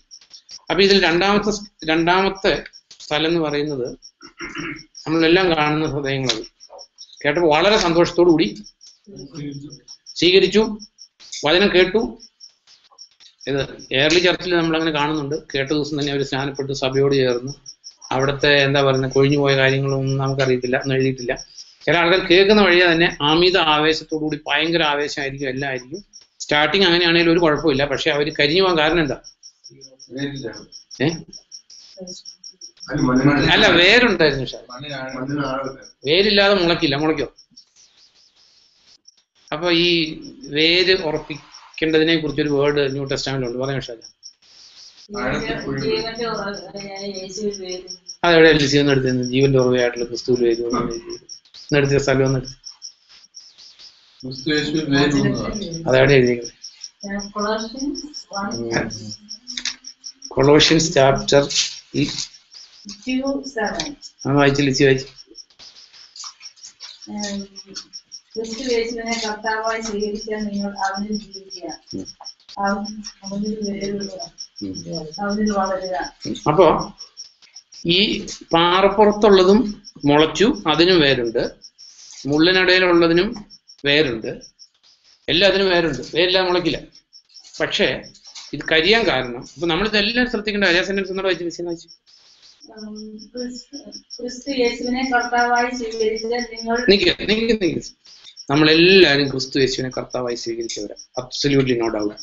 അപ്പോ ഈ പാറപ്പുറത്ത് വീണവരെല്ലാം ക്രിസ്തു യേശുവിനെ കർത്താവായി സ്വീകരിച്ചവർ. അത് നമ്മൾ അതാണ് ഈ ഉപമ പഠിച്ചാൽ നിങ്ങളെല്ലാം, ഇത് ബേസിക് ഉപമയാണ്, ഇത് പഠിച്ചാൽ നിങ്ങളെല്ലാം മനസ്സിലാക്കുമെന്ന് കർത്താവ് പറയാൻ കാരണമുണ്ട്. അപ്പൊ ഇതിനകത്ത് ഈ പാറപ്പുറത്ത് വീണത്, ഞാൻ പറഞ്ഞില്ലേ, ഇൻ മൈ ഏർലി ഡേയ്സ് ഞാൻ വിചാരിച്ചുകൊണ്ടിരുന്നത് നമ്മളെ ബാധിക്കുന്ന ഒരു കാറ്റഗറിയെ അതല്ല എന്ന് വിചാരിച്ചുകൊണ്ടിരുന്നത്.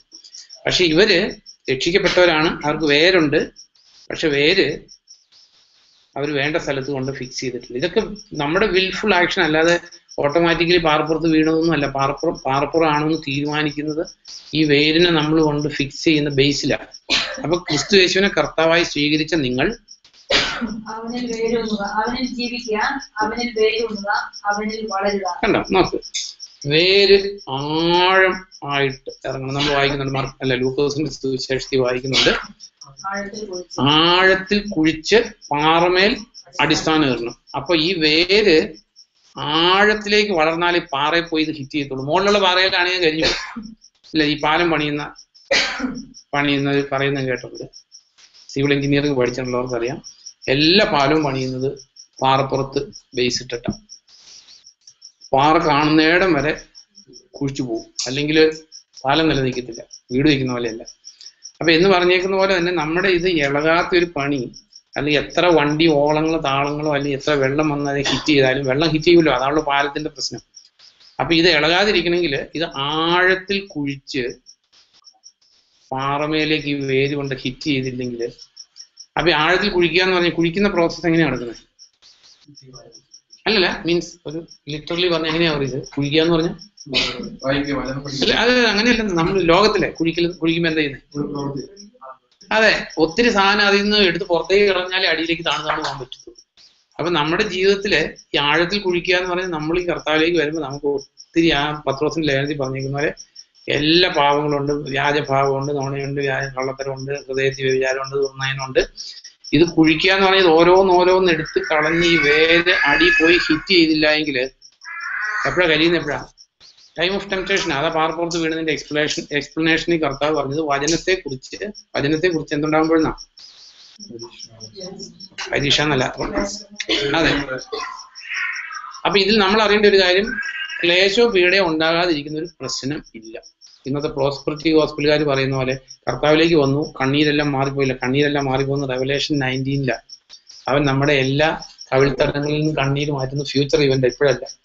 ഇപ്പൊ അനേകം കഷ്ടങ്ങളിലൂടെയും കണ്ണീരും ദുഃഖങ്ങളും ദുരിതങ്ങളും ഒക്കെ ഉള്ളൊരു ക്രിസ്ത്യ ജീവിതം. പക്ഷെ ഇതിന്റെ എല്ലാം മധ്യത്തില് ഈ പ്രത്യാശയുണ്ട്. അല്ല, നീതിമാന്റെ കഷ്ടങ്ങൾ അസംഖ്യമാകുന്നു.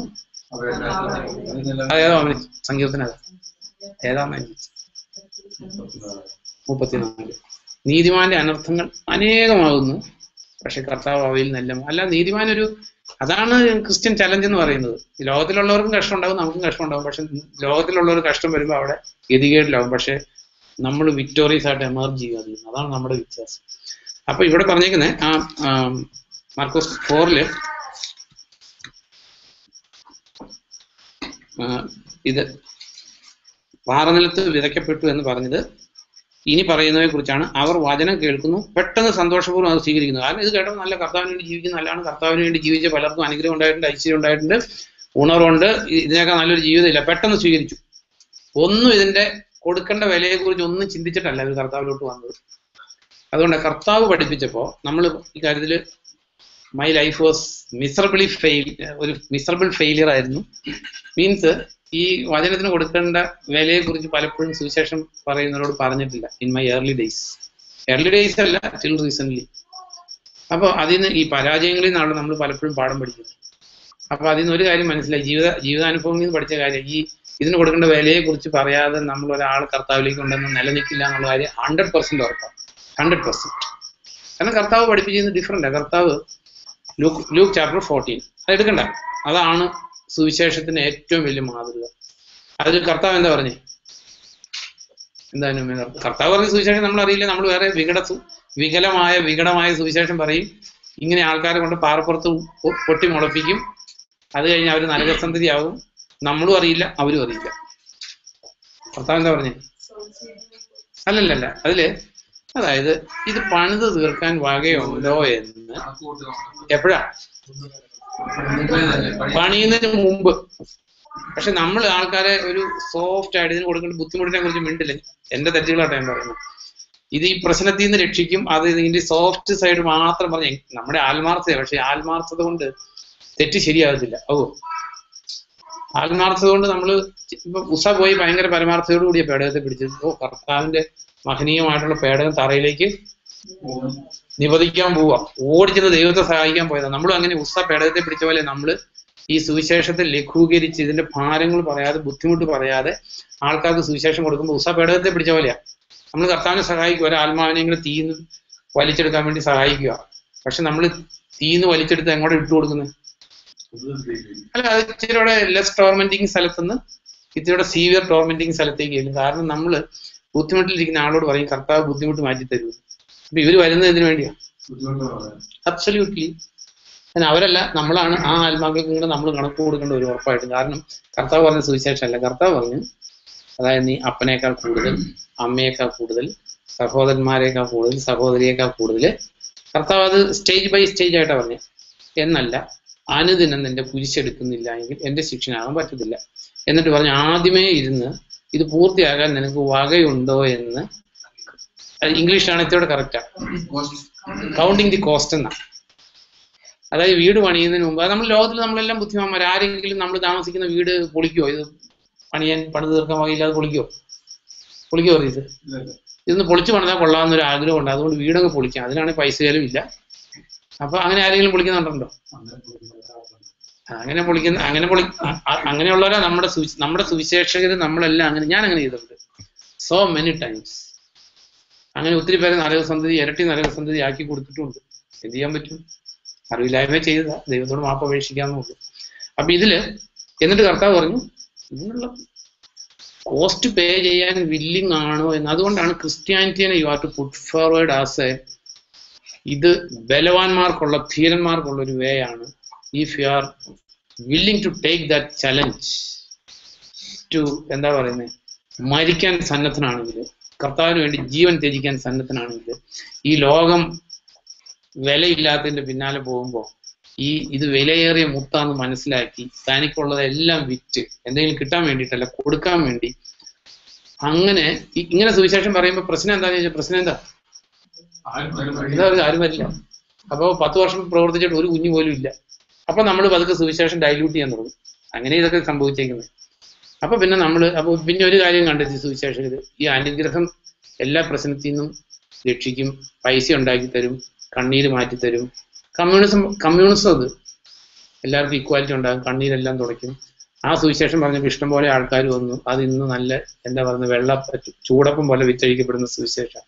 ഇതെല്ലാം പറഞ്ഞിട്ട് കർത്താവ് പറഞ്ഞു, ഇത് കൊടുക്കാനുള്ള വകയുണ്ടോ എന്ന് കണക്ക് കൂട്ടി നോക്കണം. അത് കഴിഞ്ഞിട്ട് കൺക്ലൂഡ് ചെയ്യുന്നത് എങ്ങനെയാണ് അത് മാത്രം വായിച്ചാൽ ലൂക്ക് 14:33 ഇത് നമ്മളിപ്പോൾ ഇത് വായിക്കുന്നത് എന്തിനാന്ന് വെച്ചാൽ നമ്മൾ അങ്ങനെയല്ല വന്നേക്കുന്നതെങ്കിൽ ഈ തിരികെ പോകാൻ പറയത്തില്ല. You have to correct it. അല്ലാതെ കർത്താവിനെ ഉപേക്ഷിച്ച് പോകാൻ പരിപാടി ഇട്ടാൽ അത് നമുക്ക് പറയാനും പറ്റത്തില്ല. അത് തന്നെയല്ല കർത്താവ് വിടുവോ 14:33 വായിച്ചതിന് പെട്ടെന്ന്. അതുപോലെ നിങ്ങൾ ആരെങ്കിലും തനിക്കുള്ളതെല്ലാം ഉപേക്ഷിക്കുന്നില്ലെങ്കിൽ അയാൾക്ക് എന്റെ ശിഷ്യനായിരിക്കാൻ സാധ്യമല്ല. തീർന്നു. കൺക്ലൂഷനാ. കുറെ കാര്യങ്ങൾ ഇനി പറഞ്ഞു വന്നിട്ട് സ്റ്റോപ്പ് ചെയ്യുന്നില്ല. അതുപോലെ തന്നെ തനിക്കുള്ളത് എന്തെങ്കിലും എൻ്റെ എന്ന് പറയുന്ന ആർക്കും കർത്താവിന് ശിഷ്യനാൻ പറ്റില്ല എന്ന് കർത്താവ് പറഞ്ഞാൽ നമുക്കൊന്നും ചെയ്യാൻ പറ്റത്തില്ല. അപ്പൊ it requires A serious and എന്താ പറയുന്നത് ഒരു ഡീപ്പായിട്ടുള്ള കമ്മിറ്റ്മെന്റ് ഇല്ലാതെ കർത്താവിന് വേണ്ടി ജീവിക്കാൻ പറ്റില്ല. അപ്പൊ ഈ പാർപ്പുറത്ത് വീണെന്ന് പറഞ്ഞവൻ ഇതിന്റെ വില കൊടുക്കേണ്ട കാര്യങ്ങൾ അറിഞ്ഞതല്ല. നമുക്ക് ആൾക്കാർ പറയാറുണ്ട് ഞാൻ മാനസാന്തരപ്പെട്ടു പറയാറില്ലേ? ഞാൻ ഓർക്കുന്നുണ്ട്, ചില ഓർക്കുന്നു, ഞാൻ ഓർക്കുന്നുണ്ട് ചേച്ചി സ്നാനപ്പെടുന്നതിന് മുമ്പ് സാക്ഷ്യം പറഞ്ഞു ഞാൻ മാനസാന്തരപ്പെട്ടു. അപ്പൊ ഞാൻ ഓർക്കുന്ന ചില സംഭവങ്ങൾ പറയുന്നത്. അപ്പൊ ഈ മാനസാന്തരപ്പെട്ടെന്ന് പറഞ്ഞാൽ എന്താ ലിസി? ലിസി മാനസാന്തരപ്പെട്ടതല്ലേ? അതുകൊണ്ട് ലിസിയോട് ചോദിച്ചു മാനസാന്തരപ്പെട്ടെന്ന് പറഞ്ഞാൽ എന്താ? മാനസാന്തരപ്പെട്ടവർക്ക് എന്താ സംഭവിച്ചെന്ന് അറിയില്ല എന്ന് പറഞ്ഞാൽ പിന്നെ ഇങ്ങനെ ശരിയാകുന്നു. എന്താ മാനസാന്തരപ്പെടുന്നത്? എന്താ ജൂല മാനസാന്തരപ്പെട്ടെന്ന് പറഞ്ഞു? അതിന്റെ ഇംഗ്ലീഷും മലയാളം പറയുന്നത് സാധാരണ എങ്ങനെ പറയുന്നത്? അല്ല, അതായത് കർത്താവാണ് ഇത് പ്രസംഗിച്ചു തുടങ്ങി. നമുക്കറിയാവുന്ന കാര്യമാണ്. കാലം തിരിഞ്ഞു, ദൈവരാജ്യം സമീപിച്ചിരിക്കുന്നു, മാനസാന്തരപ്പെട്ട് സുവിശേഷത്തിൽ വിശ്വസിക്കുക. അപ്പൊ ഈ കർത്താവ് വരുന്നിടം വരെ സ്വർഗരാജ്യം ഇല്ല. ഉണ്ടോ? ഇല്ല. സ്വർഗരാജ്യം സമീപിച്ചിരിക്കുന്ന കർത്താവ് പറഞ്ഞപ്പോൾ ഓൾഡ് ടെസ്റ്റമെന്റിൽ സ്വർഗരാജ്യം ഇല്ല. അപ്പം ഓൾഡ് ടെസ്റ്റമെന്റിലുള്ള രാജ്യം ഏതാ? ഏതാ പറയുന്നത്? ലോകരാജ്യ. അവർ നോക്കൂ, യുദ്ധം ചെയ്തു, ദാവീദ് യുദ്ധം ചെയ്തു, അവരെല്ലാം പെരിഫറി ബോർഡർ വർദ്ധിപ്പിച്ചുകൊണ്ടിരുന്നു. അങ്ങ് മെഡിറ്ററേനിയൻ തുടങ്ങി ഇവിടെ യൂഫ്രട്ടീസ് വരെയുള്ള സ്ഥലം അവർക്ക് കൊടുക്കാമെന്ന് ദൈവം പറഞ്ഞിട്ടുണ്ട്. അതിനുവേണ്ടി അവർ യുദ്ധം ചെയ്തു. പിടിച്ചവരെ എന്താ പറയുന്നത്, ഇത് ബോർഡർ സ്പ്രെഡ് ചെയ്യാൻ വേണ്ടിയിട്ട് അമാലേക്കരോട് യുദ്ധം ചെയ്തു. അപ്പൊ അവർ ഇവിടുത്തെ രാജ്യമായിരുന്നു. അപ്പൊ ഇസ്രായേൽക്കാർക്ക് സ്വർഗരാജ്യം എന്തെന്ന് അറിയത്തില്ല. അപ്പൊ ഇസ്രായേൽക്കാരുടെ മനസ്സെവിടെയായിരുന്നു? ലോകത്തിലായിരുന്നു. അപ്പോ കർത്താവ് പറഞ്ഞു, കർത്താവ് സ്വർഗരാജ്യം പ്രസംഗിച്ചു വന്നു. കർത്താവ് പറഞ്ഞു ഇങ്ങോട്ട് കയറണമെങ്കിൽ എന്ത് ചെയ്യണം? ഇങ്ങോട്ട് മാനസാന്തരപ്പെടണം. അപ്പൊ മാനസാന്തരം എന്ന് കർത്താവ് ഉദ്ദേശിച്ചത് എന്താ? അതെ, ഈ ലോകത്തിലെ രാജ്യത്തിൽ നിന്നും ഉന്നതത്തിലെ രാജ്യത്തിലേക്ക് മനസ്സ് മാറ്റിയിട്ടില്ലെങ്കിൽ നമ്മൾ മാനസാന്തരപ്പെട്ടെന്ന് വാഗൊണ്ട് പറഞ്ഞാലും മാനസാന്തരപ്പെട്ടിട്ടില്ല. അതാ കൊളോഷ്യൻസ് 1 നമ്മൾ വായിക്കുന്നത്. നിങ്ങൾ ക്രിസ്തു യേശുവിനോട് കൂടി ഉയർപ്പിക്കപ്പെട്ടിരിക്കുന്നതുകൊണ്ട്, അല്ലെങ്കിൽ കർത്താവിന് വേണ്ടി ജീവിക്കാൻ തീരുമാനിച്ചിരിക്കുന്നത് കൊണ്ട്, അതിനു മുമ്പ് ഉണ്ടായിരുന്നവരെല്ലാം ഈ ലോകത്തിലെ കാര്യം നോക്കിക്കൊണ്ടിരുന്നു. നമ്മളും ഈ ലോകത്തിലെ കാര്യം നോക്കിക്കൊണ്ടിരുന്നവരെല്ലാവരും, ഒരു വ്യത്യാസമില്ല. ആദാമിന്റെ സന്തതികളെല്ലാം ഈ ലോകത്തിലെ രാജ്യ. അതുകൊണ്ട് കർത്താവിലേക്ക് ഇപ്പൊ നമ്മൾ ആദ്യം വായിച്ച പോലെ നിങ്ങളെല്ലാം യേശുവിനെ കർത്താവായിട്ട് സ്വീകരിച്ചിരിക്കുന്നത് കൊണ്ട് വേര് ക്രിസ്തുവിൽ ചെന്ന് കഴിയുമ്പോൾ അപ്പൊ നമ്മുടെ മനസ്സ് ഈ നമ്മളെല്ലാവരും ഒരു വ്യത്യാസം ഇല്ലാതെ ഈ ലോകത്തിൽ മനസ്സുമായിട്ട് ജനിച്ചവരും വളർന്നവരുമാണ്. അപ്പൊ മാനസാന്തരപ്പെട്ടു എന്ന് പറഞ്ഞാൽ ഈ ലോകത്തിൽ നിന്ന് മനസ്സ് പറിച്ച് സ്വർഗത്തിലേക്ക് വെച്ചെന്നാണ് മനസ്സിലാകുന്ന ഭാഷ. അപ്പൊ ഈ ലോകത്തിൽ തന്നെയാണ് മനസ്സെങ്കിൽ നമ്മൾ മാനസാന്തരപ്പെട്ടു എന്ന് പറയുന്നത് തെറ്റാണ്. അല്ലെങ്കിൽ നമുക്ക് അതിനെക്കുറിച്ച് അറിയില്ല. അല്ല, മനസ്സിന് അന്തരം എന്ന് പറഞ്ഞാൽ ഇതാ ഉദ്ദേശിക്കുന്നത്. അല്ലെങ്കിൽ മാനസാന്തരം എന്ന് പറഞ്ഞാൽ എന്താന്ന് ചോദിച്ചാൽ നമ്മുടെ ഇടയിലുള്ളവർ പൊതുവെ എന്ത് പറയും? അതെന്ന് പറഞ്ഞാൽ റിപ്പൻറ്റൻസ് ആണെന്ന് പറയും. അപ്പൊ ഇങ്ങനെയല്ല, ഇതാണ് ശരിക്കും. കാരണം കർത്താവ് പറഞ്ഞത് ഈ ലോകത്തിലായിരുന്ന മനസ്സിനെ ഈ ലോകത്തിൽ നിന്ന് ഡീറ്റാച്ച് ചെയ്തിട്ട് മനസ്സിനെ അവിടെ സെറ്റ് ചെയ്ത ഒരു മനുഷ്യനാണെങ്കിൽ you are a repented person. ഇനി നമ്മൾ സ്നാനപ്പെട്ടു, മാനസാന്തരപ്പെട്ടെന്ന് നമ്മൾ മനസ്സിലാക്കി, നമ്മൾ ഈ കർത്താവിന് വേണ്ടി ജീവിക്കാൻ ആരംഭിച്ചു. പക്ഷെ മനസ്സ് മുഴുവൻ ഇവിടെയാണെന്നിരിക്കട്ടെ. ഇവിടെ എങ്ങനെ വലുതാവും, ഇനി എങ്ങനെ പൈസ ഉണ്ടാകും, മനസ്സ് മുഴുവൻ you are settling your mind in this world. നമ്മൾ മാനസാന്തരപ്പെട്ടിട്ടും ഇല്ല, നമ്മൾ വിശ്വസിച്ചിട്ടുണ്ട്, പക്ഷെ പൂജ്യം കൊണ്ട് ഗുണിക്കുന്ന പോലെയാണ്. ഡേ ഓഫ് ജഡ്ജ്മെന്റിൽ കർത്താവിന്റെ അടുത്ത് ചെല്ലുമ്പോൾ കർത്താവ് അറിയും കണ്ടിട്ടുമില്ല, കേട്ടിട്ടുമില്ല. ഇല്ലേ? കന്യകളോട് പറഞ്ഞ് നിങ്ങളെ അറിയില്ല. മറ്റേ മാത്യു ചാപ്റ്റർ 7 പറയുന്നത് എന്താണ്? ഒരു നാളും അറിയത്തില്ല. ഇവർ അത്ഭുതം ചെയ്തിട്ടുണ്ട്, അടയാളം ചെയ്തിട്ടുണ്ട്, പ്രാർത്ഥനയ്ക്ക് ഉത്തരം കിട്ടിയിട്ടുണ്ട്. അപ്പൊ it is A time for us to introspect. നമ്മൾ മാനസാന്തരപ്പെട്ടോന്ന് നമ്മുടെ മനസ്സ് ഇവിടെ നിന്ന് പറഞ്ഞിട്ടുണ്ടോ, ടേക്ക് ഓഫ് ചെയ്തിട്ടുണ്ടോ എന്ന് ചിന്തിച്ചാൽ മതി. എന്നെ മനസ്സ് ടേക്ക് ഓഫ് ചെയ്തിട്ടുണ്ടോ അറിയിച്ച? ഞാൻ റീസോണ്ട് ഇടയ്ക്ക് ഒരു സിംബോളിക്കായിട്ട് ചോദിക്കുന്ന, കാരണം റീസാണെങ്കിൽ ഉത്തരം എന്തെങ്കിലും പറയും. അപ്പൊ കാലുകൂടെ ഉണ്ട്, അപ്പൊ പറഞ്ഞിട്ടില്ല. അപ്പടി പറഞ്ഞു കഴിയുമ്പോഴേ മാനസാന്തരാകത്തുള്ളൂ. അല്ല, ഞാനിത് എന്നോട് കുട്ടിയെ പറയുന്നത്, ഞാൻ ആരെയും ജഡ്ജ് ചെയ്യാൻ വേണ്ടി പറയുന്നതല്ല. നമ്മുടെ കാലം ഇവിടെയാണെങ്കിൽ നമ്മൾ മാനസാന്തരപ്പെട്ടില്ല. നമ്മൾ ഈ സ്വർഗരാജ്യത്തെ ഒരു വില കുറഞ്ഞ സ്ഥലം ആക്കരുത്. അറ്റ്ലീസ്റ്റ് അത്രയെങ്കിലും ഒരു നീതി നമ്മൾ ദൈവത്തോട് കാണിക്കണം. കാരണം ദൈവം കൊടുത്ത വിലയെ നമ്മൾ മറക്കരുത്. കർത്താവിന്റെ ദീനരോധനം, ദൈവമേ ദൈവമേ എന്നെ കൈവിട്ടതെന്ത്, പാപത്തിന് ശിക്ഷ വിധിച്ചപ്പോ. അപ്പൊ അതുകൊണ്ട് നമ്മൾ ഈ എസേക്കിയൽ 37 പരിശുദ്ധാത്മാവിന്റെ നിറവിന്റെ സിംബോളിക് ആയിട്ടുള്ള ഒരു നദീകരണം. എന്താ ലിസിക്ക് അത് നല്ലപോലെ അറിയാം. എനിക്ക് പറഞ്ഞ ലിസി നല്ല അഭിഷേകത്തിന്റെ ലക്ഷണം എന്താ? നീന്തി കിടക്കുക എന്ന് പറഞ്ഞ എന്താ? നീന്തി കിടക്കുക എന്ന് പറഞ്ഞ എന്താ? അത് തന്നെ. അതായത് മുട്ടോളം ഉള്ളപ്പോ കാലടി തന്നെയാണ്. പക്ഷെ ആത്മാവിന്റെ ഇച്ചിരി പ്രവർത്തനമൊക്കെ ഉണ്ട്, ഒരു അഭിഷേകമൊക്കെ ഉണ്ട്. പക്ഷെ കാലെവിടെ ഉറപ്പിച്ച് വെച്ചേക്കുന്നത്?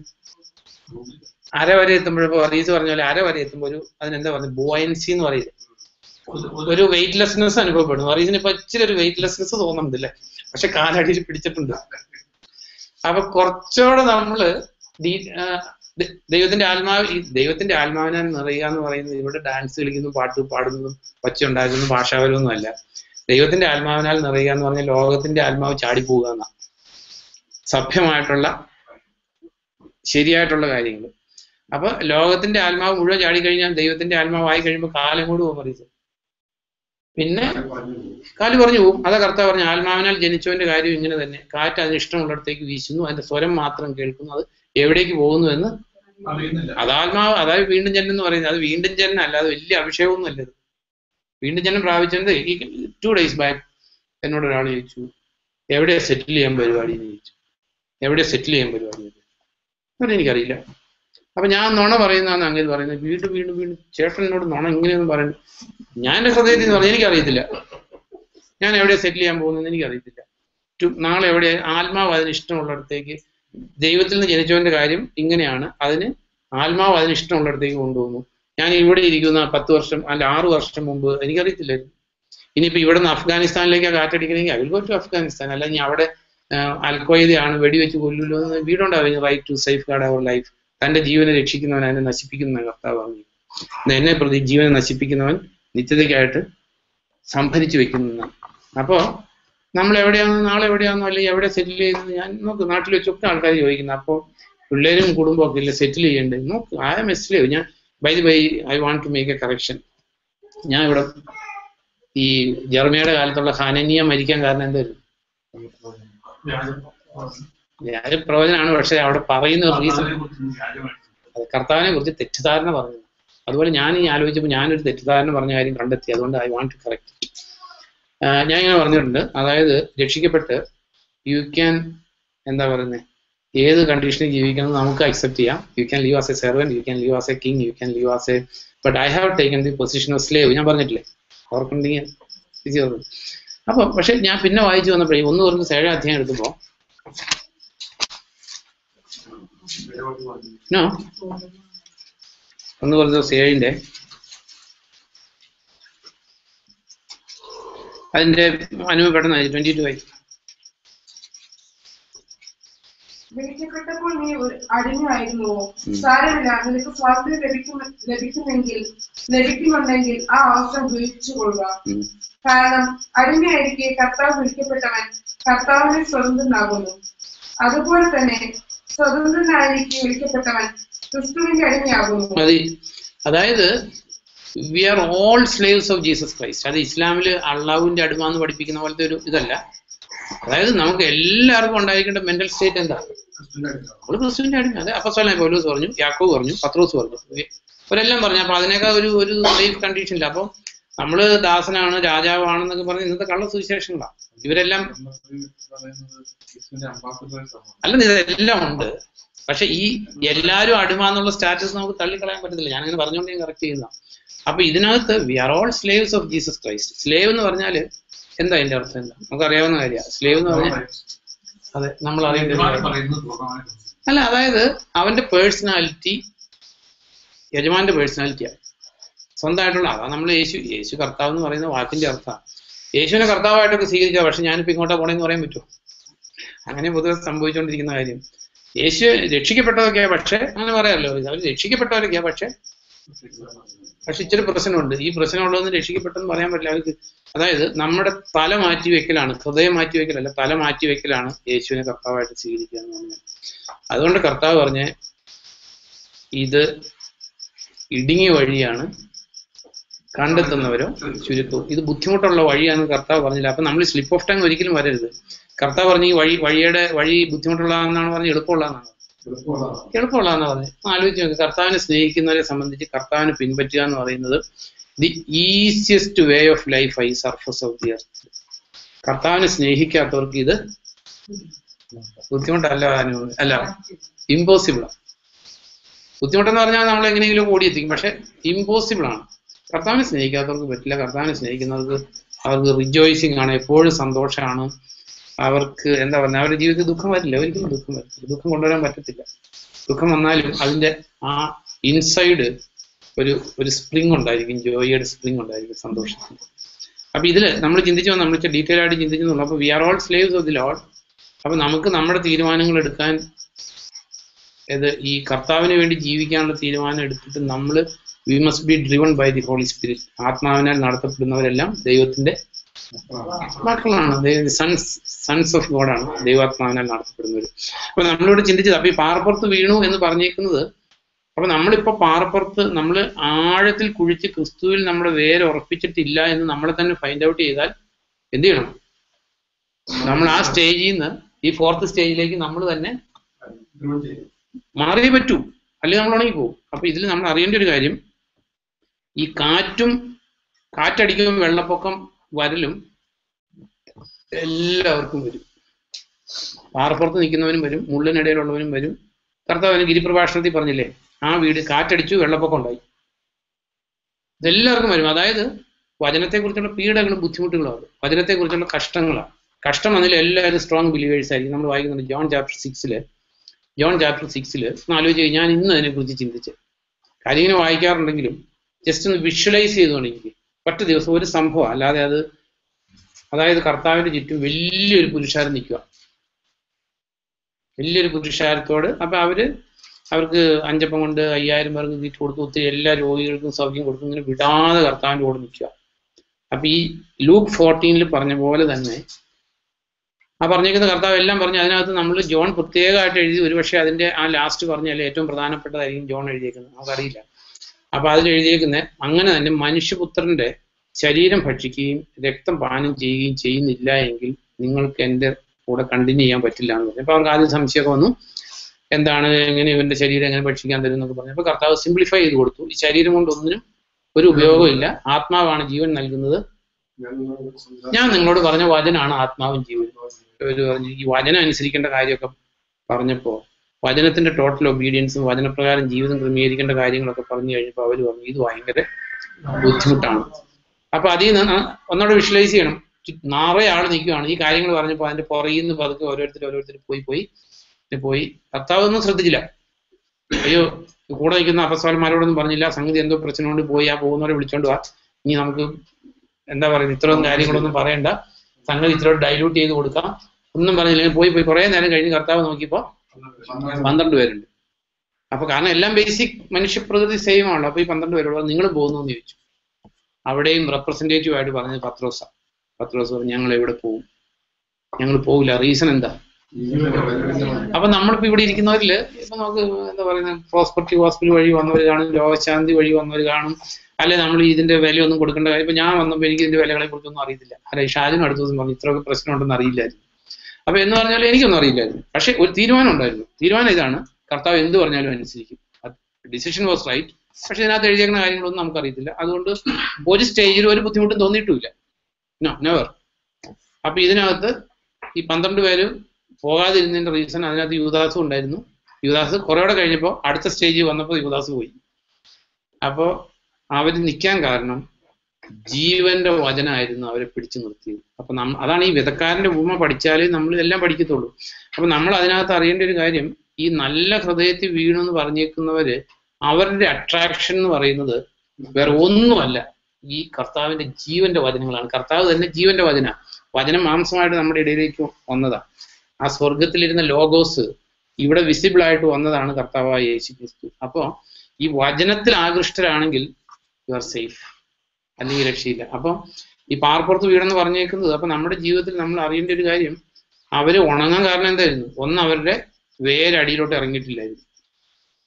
അപ്പൊ നമ്മളൊന്ന് ആലോചിച്ച് നോക്കുക, നമ്മുടെ വേര് എത്രത്തോളം ഇറങ്ങിയിട്ടുണ്ട്. ഈ പാറപ്പുറം എന്ന് പറഞ്ഞേക്കുന്ന റീസൺ ഇത് അവിടെ പറഞ്ഞേക്കുന്നത്, വചനത്തെ കുറിച്ച് ദുരിതവും ക്ലേശങ്ങളും വന്നപ്പോഴാണ് പ്രശ്നം വന്നത്. അപ്പൊ നമ്മുടെ ജീവിതത്തിൽ നോക്ക്, എല്ലാം കൺഡ്യൂസീവ് ആൻഡ് കംഫർട്ടബിൾ ആണെങ്കിൽ ആർക്കും ഒരു പ്രശ്നമില്ല. വചനത്തിന് വേണ്ടി ഒരു വില കൊടുക്കേണ്ട സിറ്റുവേഷൻ വന്നു കഴിയുമ്പോൾ ഈ വേരില്ലെങ്കിൽ, അന്ന് ആ ജോൺ ചാപ്റ്റർ 6 നമ്മൾ കാണുന്നത് പോലെ തന്നെ അവർക്കൊരു വേരും ഇല്ലായിരുന്നു. അവരുടെ വേര് ഇത്രേ ഉള്ളൂ. കർത്താവിൽ അവർക്ക് വിശ്വാസമുണ്ട്.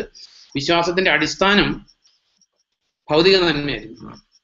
ജനറലി സ്പീക്കിംഗ് ഭൗതിക നന്മയായിരുന്നു. അപ്പൊ നമ്മളും കർത്താവിലേക്ക് കർത്താവിനോട് നമ്മൾ ഒട്ടിച്ചു ചേർത്ത് നിർത്തിയിരിക്കുന്നത് ഈ കർത്താവിൽ വന്ന് പലരുടെയും സാക്ഷ്യങ്ങളില്ല. നമുക്കും ആ സാക്ഷ്യമുണ്ട്. ഭൗതിക നന്മ എന്ന് കർത്താവ് നൽകിയിട്ടുണ്ട്. പക്ഷെ അതാണ് നമ്മളെ പിടിച്ചു നിർത്തുന്നതെങ്കിൽ നമ്മൾ കൊഴിയും. പിന്നെ പലരും പറയില്ലേ, നമ്മുടെ ബന്ധക്കാരെല്ലാവരെയൊക്കെ കൂടുതലായിട്ട് ഞങ്ങൾ കുടുംബമായിട്ട് അന്വേഷിച്ചിട്ടുണ്ട്. ഞങ്ങളുടെ കൂടെ വന്ന അവിശ്വാസികളൊക്കെ അവർക്കൊന്നും കിട്ടാത്ത പലതും എനിക്ക് കിട്ടി. ഇതെല്ലാം സത്യമാണ്. ബട്ട് അതാണ് നമ്മുടെ ബൈൻഡ് ചെയ്തേക്കുന്ന ഫോഴ്സ് എങ്കിൽ കുറച്ച് നാളോടെ നിൽക്കുമായിരിക്കും. അപ്പൊ ഈ പാറപ്പുറത്തു നിന്നുള്ള സ്റ്റേജിൽ നിന്ന് നമ്മൾ ആ നല്ല ഹൃദയമുള്ള മനുഷ്യന്റെ കണ്ടീഷനിലോട്ട് നമ്മൾ മാറിയില്ലെങ്കിൽ sooner or later, maybe after 20 years കൊഴിഞ്ഞു പോകും. കൊഴിയാതിരിക്കാൻ പറ്റത്തില്ല. കാരണം കാറ്റും കോളും ഇതിനെതിരെ അടിക്കാതിരിക്കുന്ന ഒരു പ്രശ്നമില്ല. ദൈവം ടെസ്റ്റ് ചെയ്യാതിരിക്കത്തില്ല. നമ്മൾ പത്രോസിന്റെ ലേഖനത്തിൽ ഒരു കാര്യം വായിക്കുന്നുണ്ട് അല്ലേ? അതായത് വിശ്വാസം ശോധന ചെയ്യപ്പെടുമ്പോൾ സന്തോഷിക്കുകയും, അത് പറഞ്ഞേക്കുന്നുണ്ടായിരുന്നു പറഞ്ഞു. അതെ, അഗ്നിയെ അതിജീവിക്കുന്ന സ്വർണത്തെക്കാൾ വിലയേറിയ വിശ്വാസത്തിന്റെ തനിമ. അപ്പൊ ഈ ഓപ്പോസിറ്റ് സിറ്റുവേഷൻസിനെ അല്ലെങ്കിൽ ബുദ്ധിമുട്ടുള്ള സിറ്റുവേഷൻസിനെ ഫേസ് ചെയ്യാത്ത ഒരു വിശ്വാസത്തിനും ക്രിസ്തുവിന്റെ നാളിൽ എന്ത് കിട്ടില്ല? അതെ, അങ്ങനെ തന്നെ എഴുതിയേക്കുന്നത്. ഈ വിശ്വാസത്തിന്റെ തനിമ സ്വർണത്തെ ടെസ്റ്റ് ചെയ്യുന്നതിനോട് ഉപമിച്ചേക്കുന്നത്. സ്വർണത്തെ പ്യൂരിഫൈ ചെയ്യുന്നതിനോട് ആ വിശ്വാസത്തിന്റെ ടെസ്റ്റിനെ ഉപമിച്ചേക്കുന്നത്. സ്വർണം പ്യൂരിഫൈ ചെയ്യുന്നത് നമുക്കറിയാവുന്നതാണ്. ഇന്നത്തെ പ്യൂരിഫിക്കേഷൻ അല്ല, അന്ന് തീയിലിട്ടാ പ്യൂരിഫൈ ചെയ്തുകൊണ്ടിരുന്നത്. തീയിലിടുമ്പോൾ മെൽറ്റ് ചെയ്യും, ഇമ്പ്യൂരിറ്റി പൊങ്ങി വരും, അത് കളയും, വീണ്ടും മെൽറ്റ് ചെയ്യും. അങ്ങനെ 7 തവണയൊക്കെ പ്യൂരിഫൈ ചെയ്യുമ്പോഴത്തേക്കും പ്യുവർ ഗോൾഡ് ആകുമായിരുന്നു എന്ന് പറഞ്ഞേക്കുന്ന പോലെ നമ്മുടെ വിശ്വാസത്തെ തീയിലൂടെ ശോധന ചെയ്യുമ്പോൾ, തീയിലിടുമ്പോൾ നമ്മൾ ഓടിപ്പോകുന്നവരാണെങ്കിൽ വിശ്വാസത്തിന് ഒരു തേജസ്സും ഒരു പ്രതിഫലം ഉണ്ടാകത്തില്ല. അപ്പം നമ്മുടെ ജീവിതത്തിൽ അഡ്വേഴ്സ് സിറ്റുവേഷൻ വരുമ്പോൾ അവിടെയാണ് നമ്മൾ ഈ തകർന്നു പോകുന്നതെങ്കിൽ നമ്മൾ പാറപ്പുറത്താണ്. അപ്പൊ ഇതിനു മുമ്പ് നമ്മൾ വീണിട്ടുണ്ടെങ്കിൽ നമ്മൾ ചിന്തിക്കുന്നത് നമ്മളെല്ലാവരും ഈ 4th സ്റ്റേജിലേക്ക് എത്തിപ്പെട്ടേ പറ്റും. അതിന് ഒരു കാര്യം നമ്മൾ പഠിച്ചുള്ളൂ, ആഴത്തിൽ കുഴിച്ച് ക്രിസ്തുവിൽ വേരൂന്നിയേ പറ്റൂ. എന്ത് വില കൊടുക്കേണ്ടി വന്നാലും കർത്താവിനെ ത്യജിക്കില്ല. അതിൽ ചെറിയൊരു കഷ്ടം നമ്മൾ തന്നെ കാണുന്ന കാര്യങ്ങളല്ലേ. ഒരു ലോകത്തിൽ ചെറിയൊരു അട്രാക്ഷൻ ഇട്ടാൽ മതി, ചെറിയൊരു കാര്യം വന്നാൽ മതി, കർത്താവിനെ മറക്കുന്നവരെ മനുഷ്യർ. നമുക്ക് ആ സ്നേഹത്തിന് അത്രേ ആഴമുള്ളൂ. അപ്പൊ അങ്ങനെ ജീവിച്ചാൽ നമ്മൾ നഷ്ടപ്പെട്ടു. അപ്പൊ ഈ ഉപമ നമ്മൾ will study in detail. Shajan പറഞ്ഞു. ക്രൂശിൽ കണ്ടു ഞാൻ നിൻ സ്നേഹത്തെ, ആഴമാർന്ന നിൻ മഹത്യാഗത്തെ, പകരം